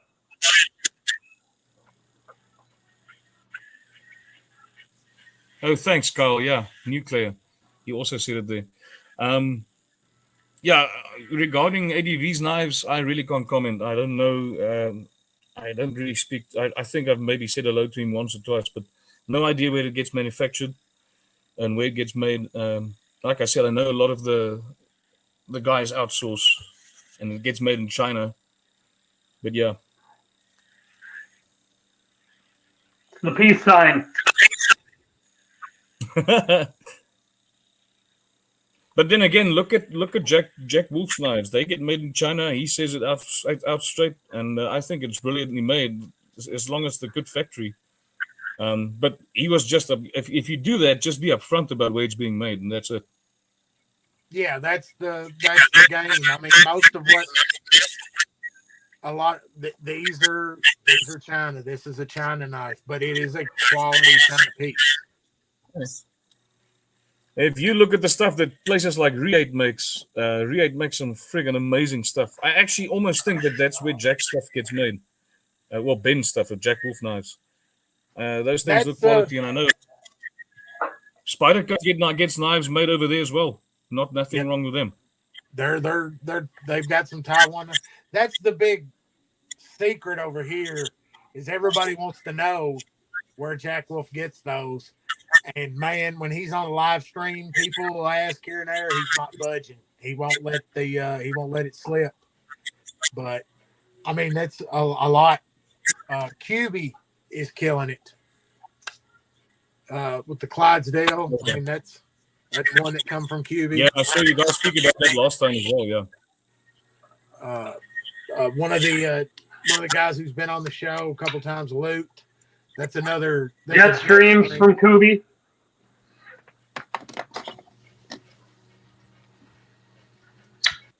Growler V2, Kubi.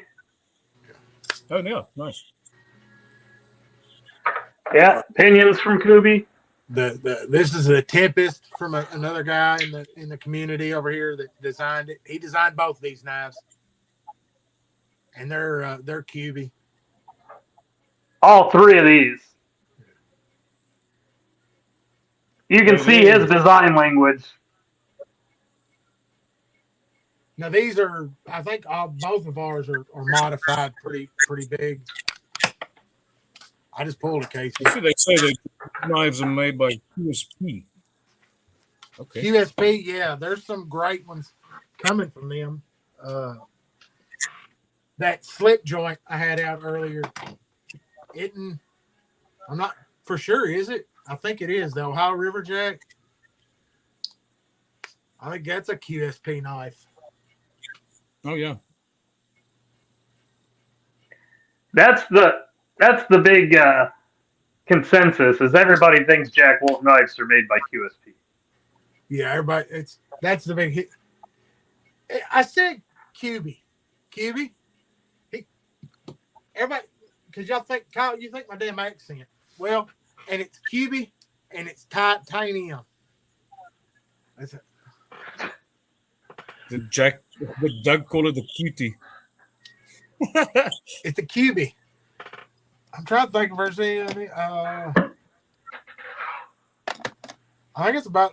I've got another that Bridgeport's QB.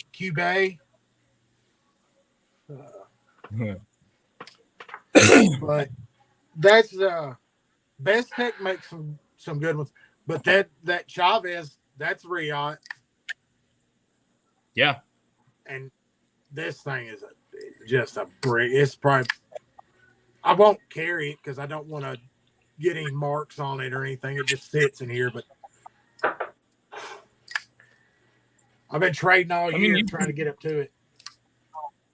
You can go and look at the knives that gets made that side by the right companies. I think the big thing is just people just want people to be upfront. Is it made in the US or China? If it's made in China, say it. Yeah. It's not like the old days where your China shit was your cheap shit that you get, and it's not really something that you want. The guys over there, the way they're engineering stuff nowadays it's amazing, and it's just a sad thing that it's cheaper to do it that way than to have it completely American made everything. But then you're going to look at knives like Hinderer, what's the other, Spartan Hazis and those things. Then you look at those prices because it's made that side. I mean, what's a Spartan Hazi selling for that side? $400, $500? Yeah, every bit of it. And then Hinders are, $350 up, $400. But you can find them, and so that's really like almost non-existent. So.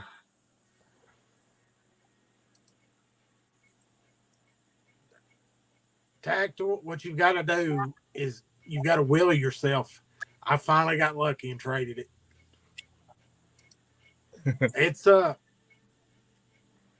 but labor, I mean, you're not going to find a guy in the States that's going to work for $5 an hour, running a CNC or something like that. That's going to be a skilled guy, and it's going to cost. And that's why over here it's going to have to be a $400 or $500 knife because the labor that goes into them. You're never going to get that labor that cheap here. If you did, nobody's going to want to buy it. It's going to be trash. Yeah. So, well, these old hands here are the only hands and labor that goes into my blades at this stage. I don't think I'll go into big production type of things anytime soon. We are looking into it, but yeah, at this stage, we're probably going to wait a little bit.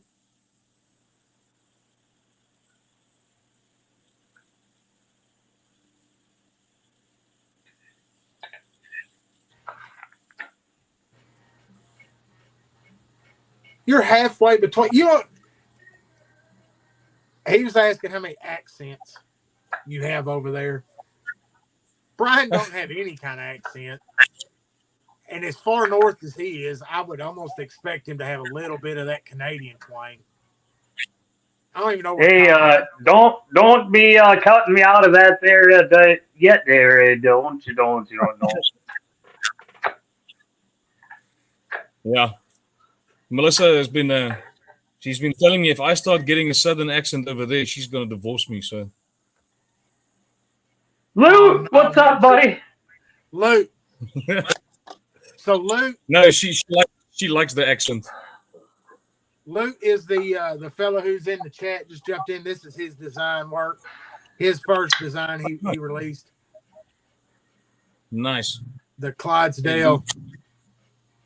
He's doing a lot of CCAD work in the community for other folks. He's got a couple other. He's got another one with Kaiser that has dropped, the gavel. None of us have those because we're broke. I went to order one off Amazon, and it said it wasn't going to ship till March. Yeah, let me pull that up since we're talking about it.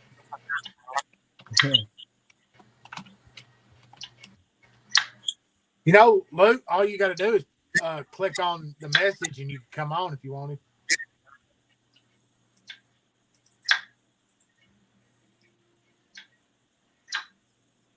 Man, those folders looks like they have sweet feeling actually. Damn it. They're so nice. He knocked it out with this thing, and they're such a good mod platform. As you saw, Doug had his anodized already. I've got 2 of them because I'm going to modify one of them. There's his other design through Kaiser. It's a flipper. Yeah. The gavel. It's pretty nice piece with just a minimal flipper. I mean, the thing is not non-existent. You actually cannot even. Flipper? Where do you flip it? I'm sorry, what was that, George? He hasn't shown it yet, Pretty Fly, but that the Dust Devil from Kubi is pretty sweet. That's KC's new design. That's a fixie.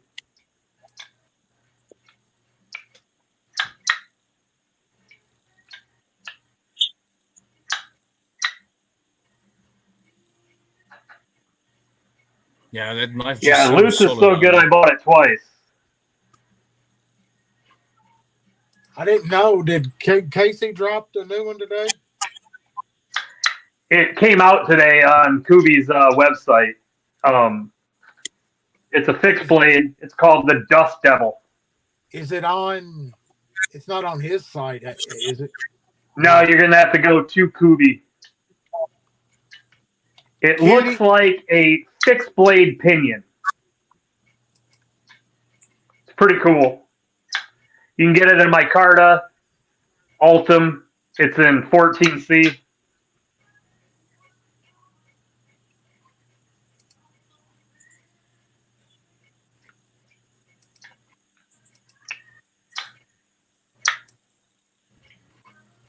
There we go.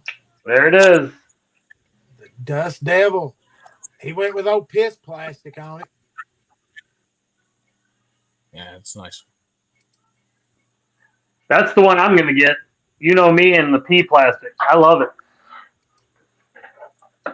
14C. Yeah, it's cool. Man, the one I'm probably David C. Anderson from Knife Center. He's got a new fixed blade, and it's man. I think I'm gonna have to jump on that one. Well, this checks all the box for me. It's 14C.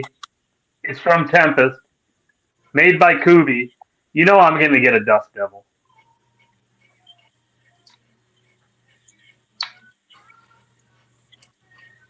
I just got to get one to match the collection. I mean, yeah. Let alone I try to support Casey.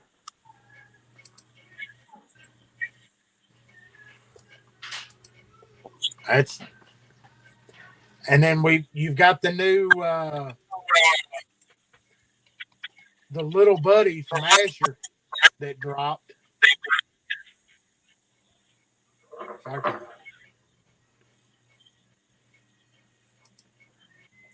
see here, get everything. I'll put a prerequisite on the Kubi fixed blade because I know those are going to be there and they're going to be around, and Kubi will keep making them. So the next thing I'm supporting from KC is the practice. I thought that drops. But that drops in like a week, early February, I think he said.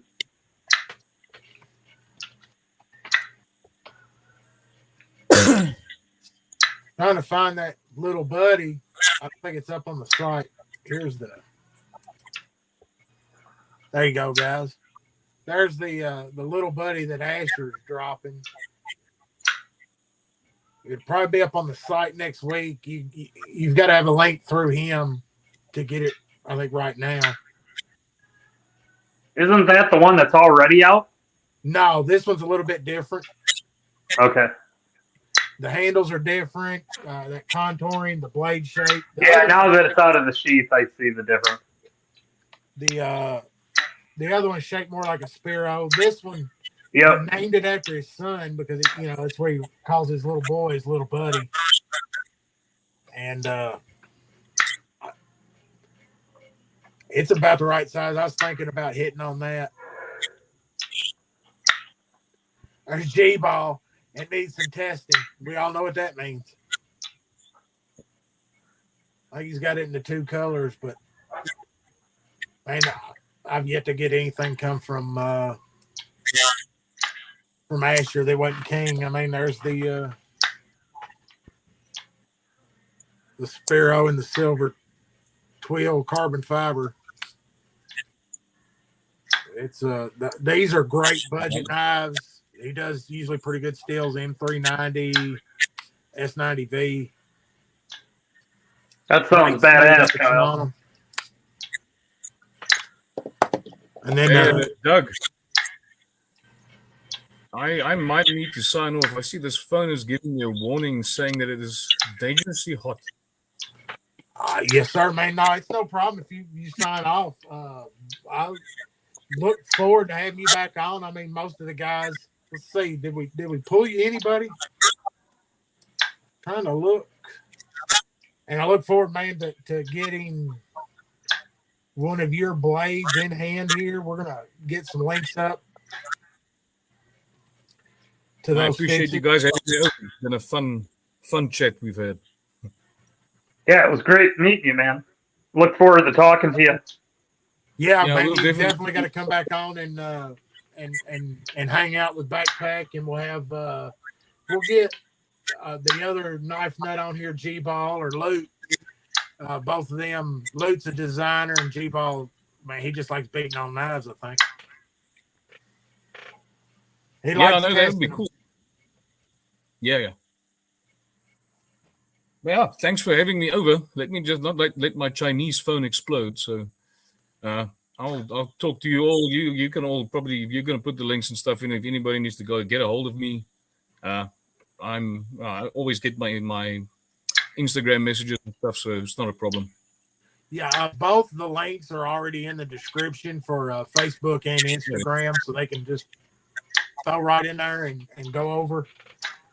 Show him some love. Get on Insta, man. He posts some great stuff. And I'll hook up with you on Instagram too. Send you the dimension of those ferro rods. Yeah, that right. Yeah, definitely hit up Kyle on Instagram, and I think he wants daily pictures of that straight lift razor. Yeah, that's fine. I'll try today to just clean it up properly, and then I'll get some better pictures on Instagram. I'm really behind on posting. I'm probably about 20 knives behind on my posting everywhere in my socials. I'm bad with that. Every now and again, I have to sit for like a whole day and catch up. But I'll make sure to get some of that done today.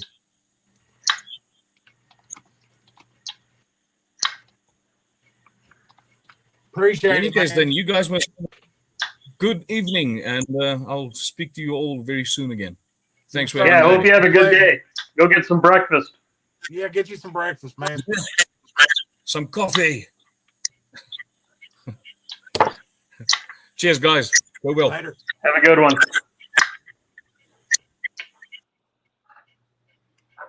Man, that was I enjoyed the shit out of that. I didn't say that until he was about to get off. I think it was Pretty Fly said, is marijuana legal in Africa? I don't know, man.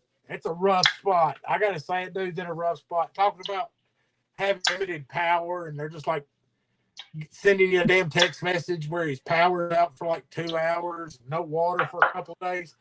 I definitely could understand why he would want to come to the States. Sometimes we think we got it rough here, but evidently, man, there's some real shitholes out there.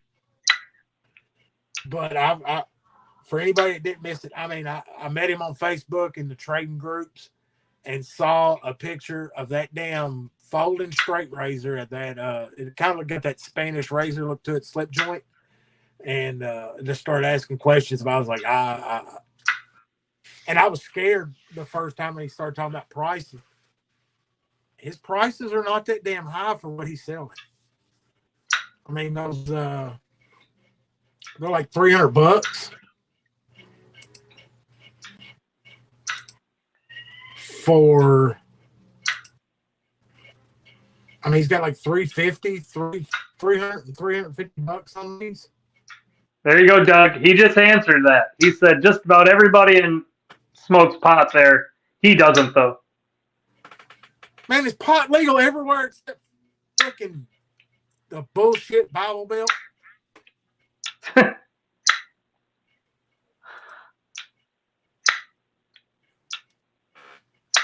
So, I mean, I'm definitely going to get one of these and pocket carry it, just because I've never owned any of the heavier stock, like heavy use blade like that. And I think man, those things just look badass to me.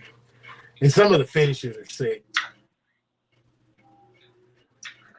But when I saw his work, Brian, I was like, well, about time we have somebody on that does some fixed blades for you.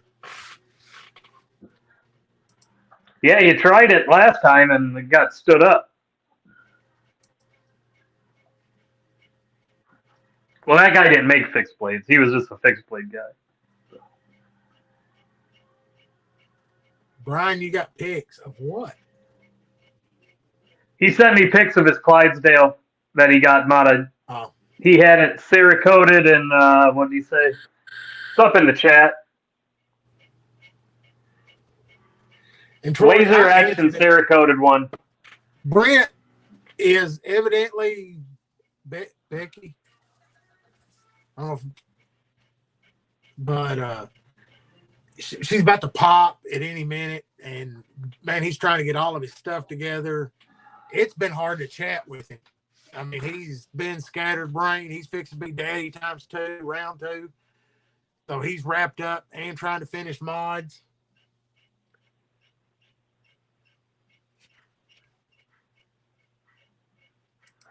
Look right there. I tried to upsell it. So the base Dharmas, the 2.0, are running 250 shipped sheath. That's a steal, folks. I mean, really? I mean, you've seen the leather work. The leather work looks good. The blades look good. Yeah, you definitely, if you're even thinking about it, I know I can see Brian is thinking about it hard, about how he needs one, $250. He's got to kill some bugs, folks. And yeah, freezing up.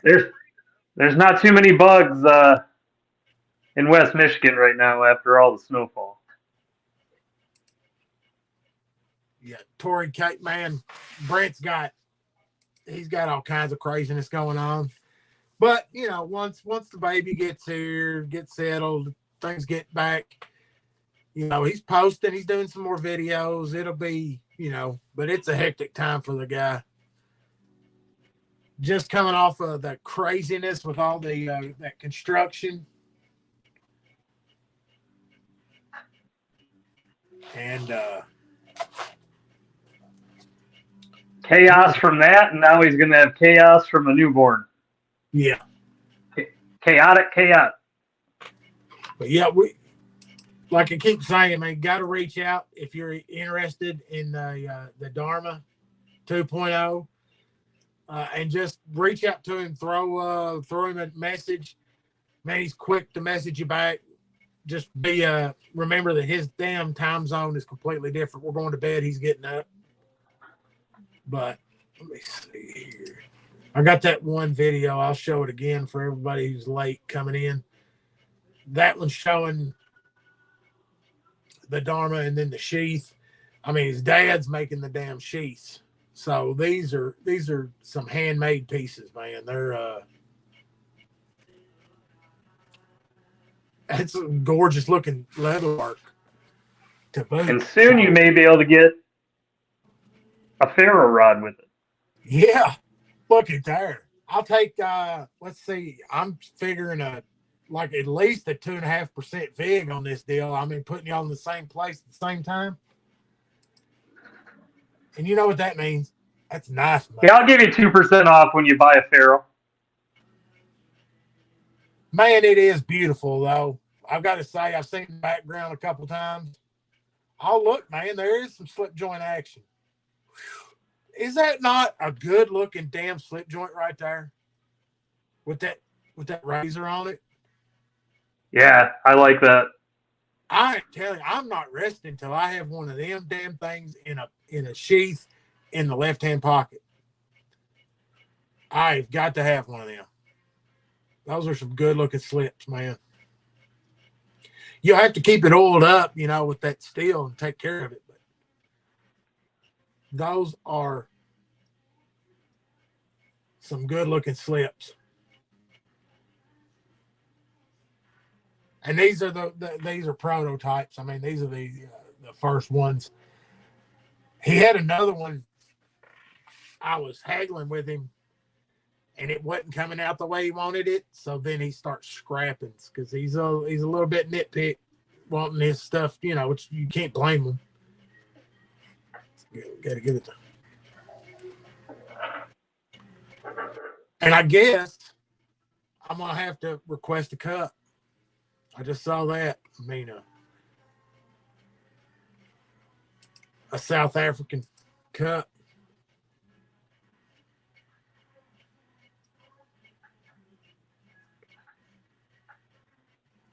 Sleep eludes him. He's still in the chat. Yeah, damn phone's trying to go dead on him.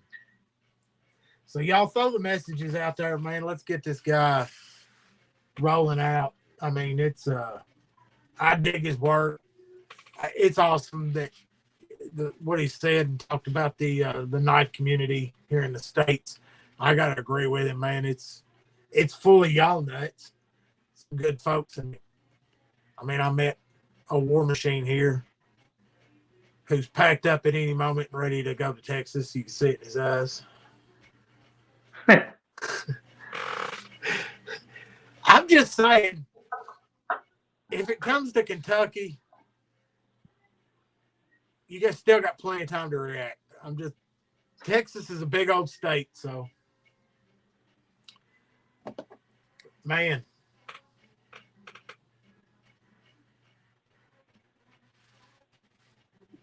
Yeah, I think he's talked about, she's in Colorado. He talked about Colorado, and then, we had some talks ourselves about it. He'll probably answer it in chat. I think he was looking at the southern states. But Colorado, man, that's weed capital, ain't it? Oh, yeah. And it's beautiful out there, but it's expensive. It's like Utah. Utah's pretty expensive.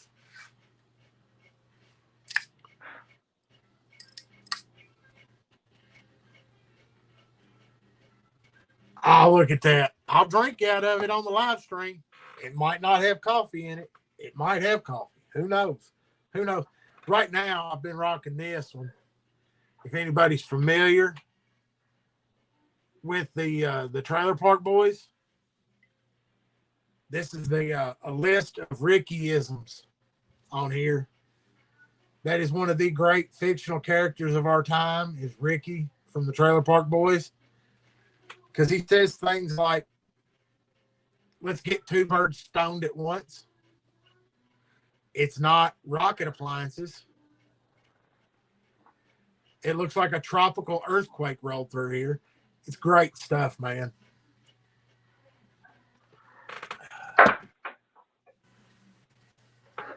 Yeah, Washington, man, everything up there. California is bad with the taxes. Tennessee is actually pretty good on the taxes. I was through there at one point in time. Kentucky's fucking awful on the taxes. The income tax and then all the damn little pissant taxes on everything else. I saw that on TikTok, or not TikTok. It was an Instagram deal where some young woman, had to have been like 19 or 20, was sitting there talking about she didn't understand taxes and how they keep taxing the same dollar over and over, and it was like breaking her. And she kept talking. She's like, so they pay taxes when they got it, and I pay taxes when I get the dollar. And you could just see it like tearing her down, like her brain was just malfunctioning. Yeah, her mind was melting that the dollar is taxed that many times on everything. Yeah. And she goes, and it gets taxed when I buy something, and then they pay taxes on it. I was like, welcome to the club. My boy, both boys, I've watched that. That's one monument when you got kids, is when they first get a check and they see it, that deductions on there, and they're like, who the hell is FICA? oh, Jesus. He's like, do I have Why to the pay fuck? this? Why am I giving them so much money? And then you start doing the percentage for him. Because I remember the oldest boy started he started a job and was making like $18 an hour, and he had all this in his head. He's like, man, it's gonna be this. I said, man, boy, you ain't getting a check for that much. Oh yeah, I'm making it. I was like, not 27% off of it right out the gate. No, I was like, yeah. Oh, it was killing him. But you live and you learn. Man, I do some dances on there. In my mailbox today, I had a form from the state so that I could pay taxes on my tax return. That's awesome, Michigan. Thanks. Yeah. Well, I saved my dancing for my OnlyFans. Dancing and feet pics is what you get on the OnlyFans. I don't TikTok dance. I make people pay for that shit. He just teases on TikTok. Yeah. Don't you? That's how it works. That's the business model. I do some dancing here and say, go to OnlyFans and see the rest. He's a trap. He dug the trap. He traps you on TikTok and then brings you into his OnlyFans. The OnlyFans video, I'm doing the Britney Spears thing right now. I plan on shooting that later. No, I mean, this is what was in the mailbox today. Was this wear? Look, man, it's just so small. Am I the only one that thought that it's the werewolf, but it's so damn small. It's gone. Look at this thing. I wish it was bigger. That's it. I feel like I'm gonna break it. It's dainty. That was in the mailbox today, and from Tactical Terry, look, I done swapped it. Had it apart. Probably gonna put the wood ones back on it, but I did a little swapping with him. Got a little shaman action. And that's my first spider coat. It's on washers. So I'm not sure. I think I'm a ball bearing guy. But man, Terry, that's a hell of an edge, sir. That thing is business. I already opened a couple envelopes. I didn't have to open them. I knew they was trash, but I wanted to see how sharp it was, and she's pretty slick. But I digging it for sure. The shaman. Those are my Yeah, I'm gonna make you big because is that new purchases of the week. So it's got the ruler, but do those have a little bit of little sharpness to those edges? The file edge. Yeah. Yeah, it's I can run it across wood and take up some wood. You know, it's more blunt force than anything. I could sharpen it up more, but it's a pretty good pry. It's more to get in and pry things.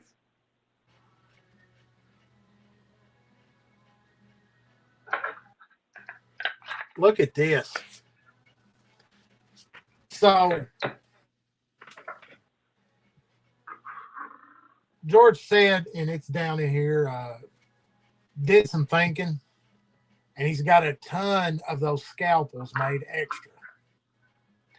So anyone that's on chat that orders the Dharma, he'll throw in one of those scalpels with it for free. And those, I was planning on trying to order one of them because I thought they would make a nice little pocket carry. I saw one down here at some point. I'm trying to. I know I had a picture of it. He sent it to me. I didn't even show off the other model of his that I thought was neat. That's got the finger hole in it. Why am I just sitting on full screen while you're talking? Because I got excited and started. I'm sitting here trying to read people's comments, catch up, look up. I'm telling you, man, that's a steal. He's looking at like 250. You're looking at two blades of the leather. You won't get that anywhere else, man. You've got to shoot him a message, mention the knife of Halics in it. Definitely want to. The links are in the description. I still have left you on full screen. I know. I was about to get up and start dancing, but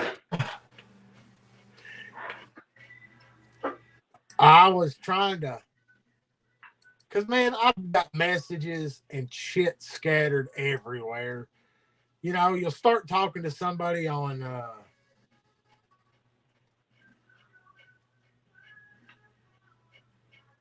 freaking. Well, the scalpel was on the thumbnail. I'm pretty sure. They're a good looking blade by themselves. I know I've got the picture here.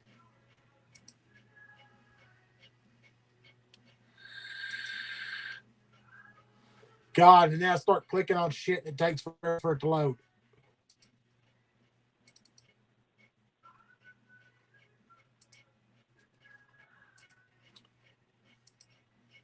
Oh, look at there. those are nice. I like Yeah, them. man, that is by itself, that's a badass little blade. And I mean, whether you want to wrap it or not, we want to throw the primacord wrap on it. So you order the Dharma, the big meaty chopper, and he's throwing one of them on top of it.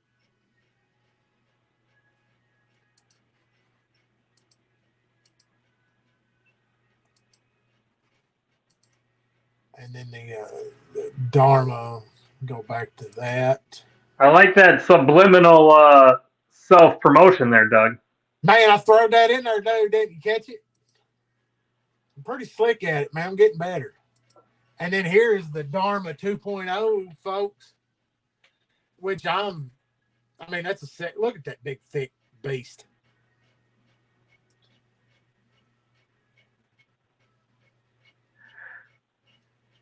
Yeah, that would go really well with a bushcraft size ferro rod. Yeah. So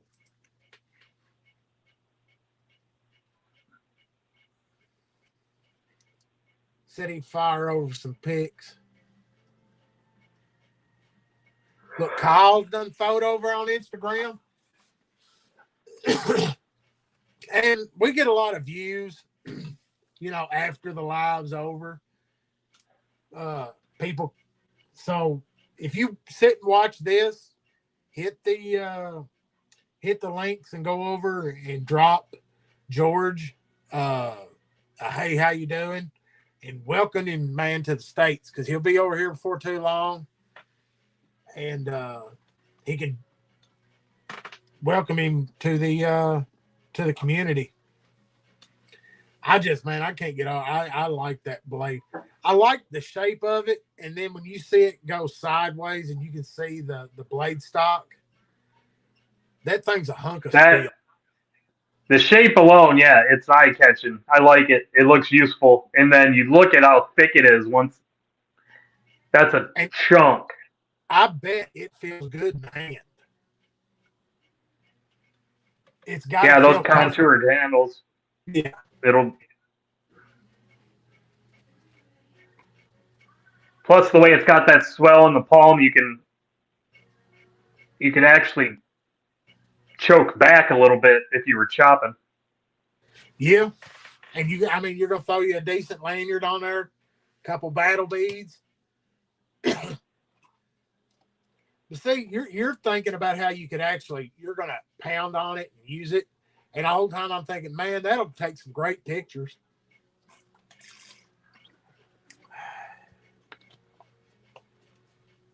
It's always interesting to take good pictures when you're pounding on it. Wow, he went. Oh wait. Really. Oh, my bad. Different categories. That's what Kyle said. Absolutely. It's great to take pictures while you're pounding on it.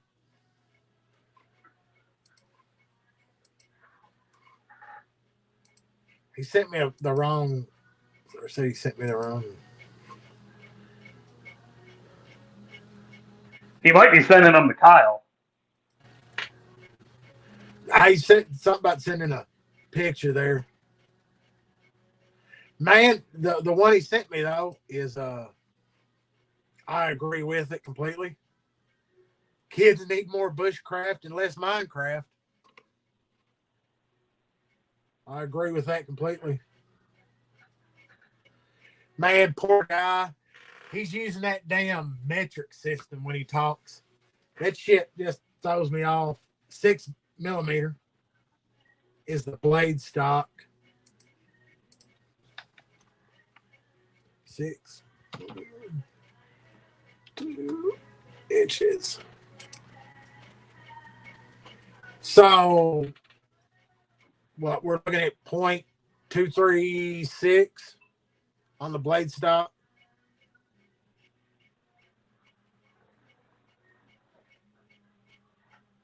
So it's right at 1/4 inch. Right? Did I do my math right there? I wasn't checking you. Just I was listening to you 6mm, that's roughly almost 1/4 inch. So bro, me and you have damn near pulled off another one, even with some technical difficulties. I didn't ever see Luke. Luke popped in. He was in there. He could have hit that chat link. We'd have let him on. I think he's still here. He was just laughing a bit ago at something somebody said. Look, Kyle is giving me some grief. He's got the.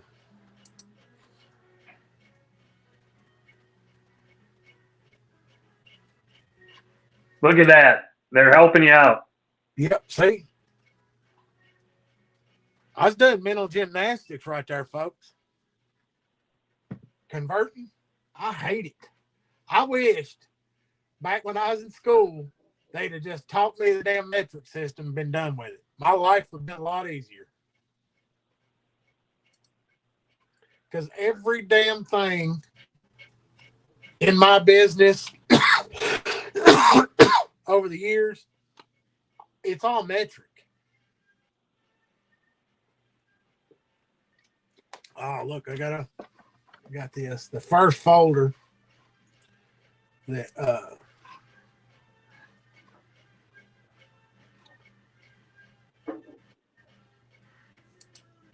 trying to get.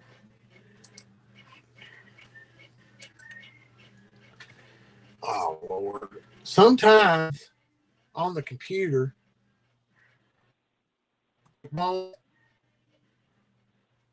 pictures come through. Oh.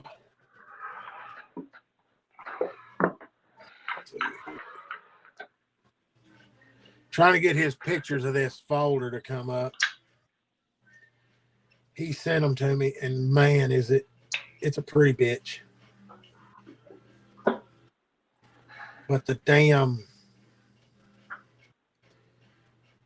you know how the damn, for some reason on the on the PC, it won't let you. Sometimes it won't let you display pictures. I'm trying to convert them. Yep, here we go.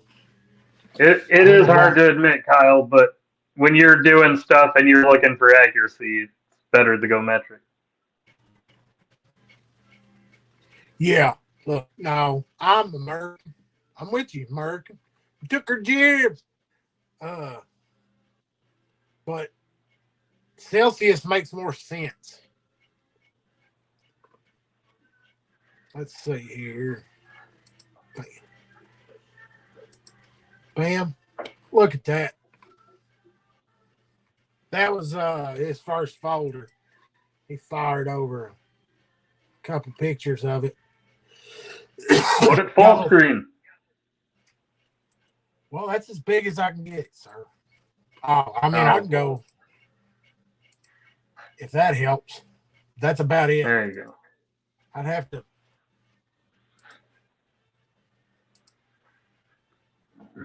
Man, Brent would be all over this thing. Single side thumb stud.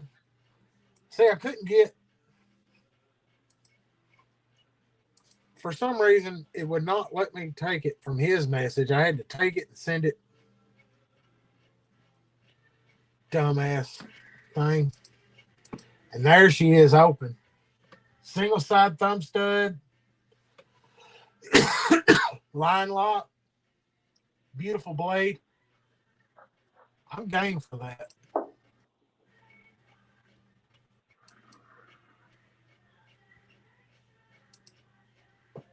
I don't use the metric much for woodworking, but I did use it a ton in chemical manufacturing and my old job.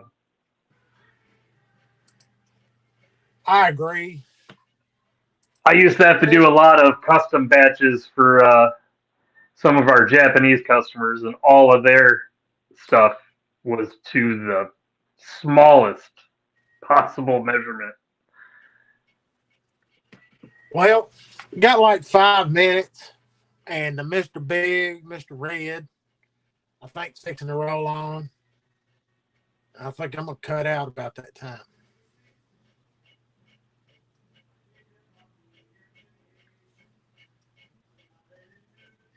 Yeah, pretty fly, man. That's what don't make any damn sense to me either. That's what's so freaking.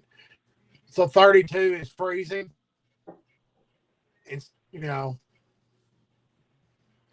it just don't. So sales, I mean, it's just, it's weird, the whole deal. But I guess if you're raised in it.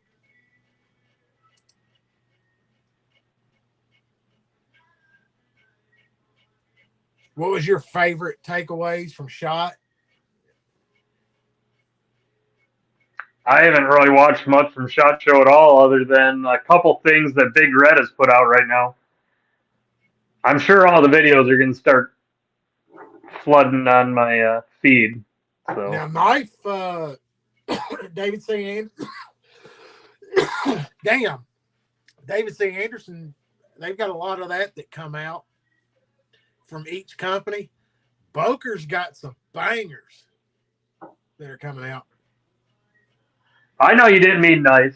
I haven't. What I'm saying is, the only thing I've seen from SHOT is nice because I haven't watched any of the Pew stuff yet.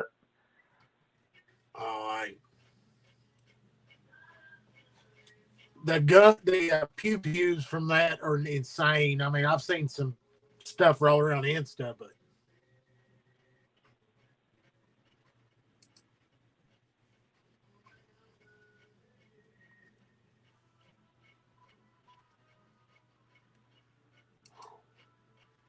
look at that. 112 there yesterday with 80% humidity. That sounds miserable.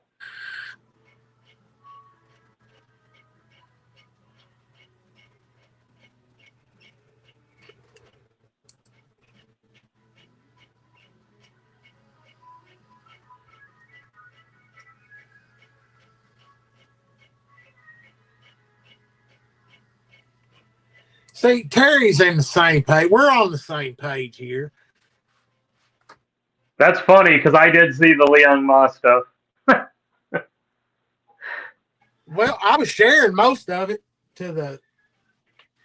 I shared a lot of his stuff over and over because he's got all that he's got the integrals, and then he's got the one that's got the G10 that's like, I don't know, it's integral. The show side rolls over and meets and creates the back spacer. Man, there's some, and then I hope that crossbar lock sounds like that video because it's got just an evil sounding smack when he flicks it open.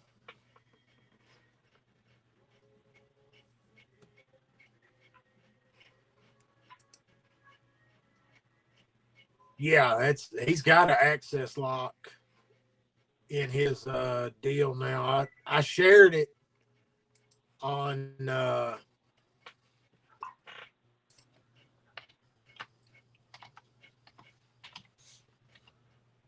shared because he posted a couple videos about it. So I can find one of them real quick. Yeah.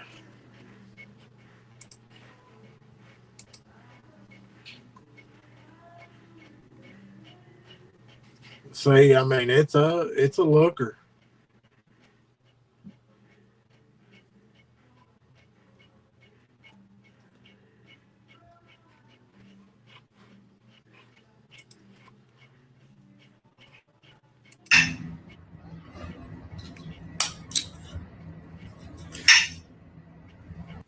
That coming through, I mean, it's got a good sound to it, good thwack.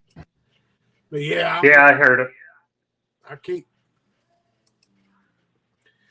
and then he's got the headwind titanium.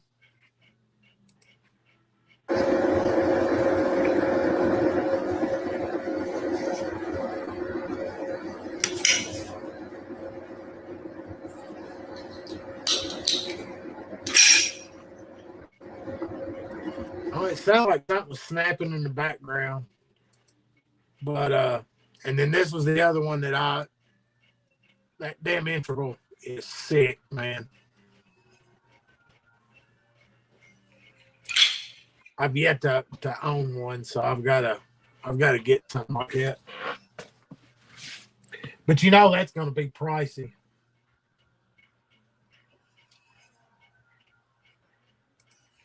Right? Yeah, I saw that.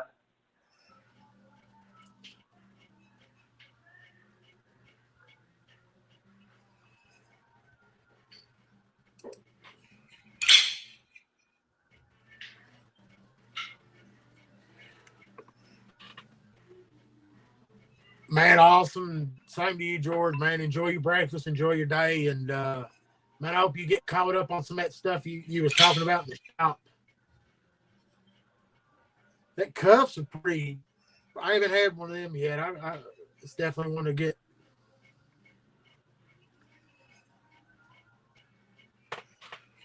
Terry said it's a 2-piece block construction. I ain't really looked at it real hard. I think he said that on the video. I didn't look at it. I just glanced at it.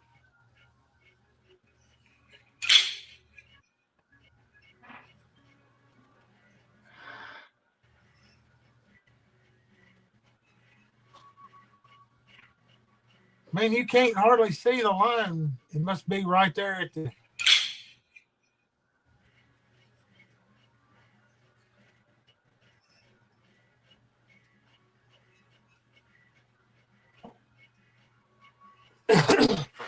But they're interesting looking pieces.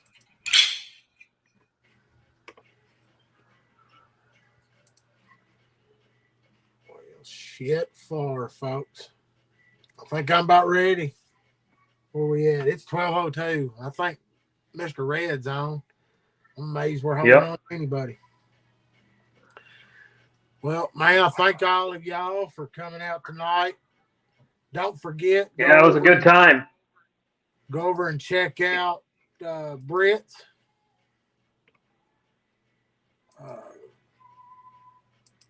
I'll throw his link in the chat one more time here real quick.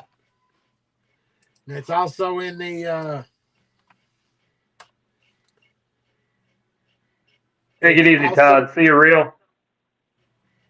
It's also in the others. Throw him up, man. Take a look. Like he said, mention Knaf Halics. And he's talking about putting the scalpel with the Dharma. And then who knows, you might be looking at a Mitten State ferro rod. That's a Michigan, South Africa connection. There's the size comparison on the bushcraft side. The last ferro rod you'll ever need. This one's going to our boy G-Ball. I think this one came out pretty good. Yeah, it looks good. It really does. The green in it's nice. And that blue G10 polished up nice. Take it easy, everyone. Talk to you later. See you in the next chat. Yeah, I'll probably slide over there myself. Y'all, stay sharp, stay safe.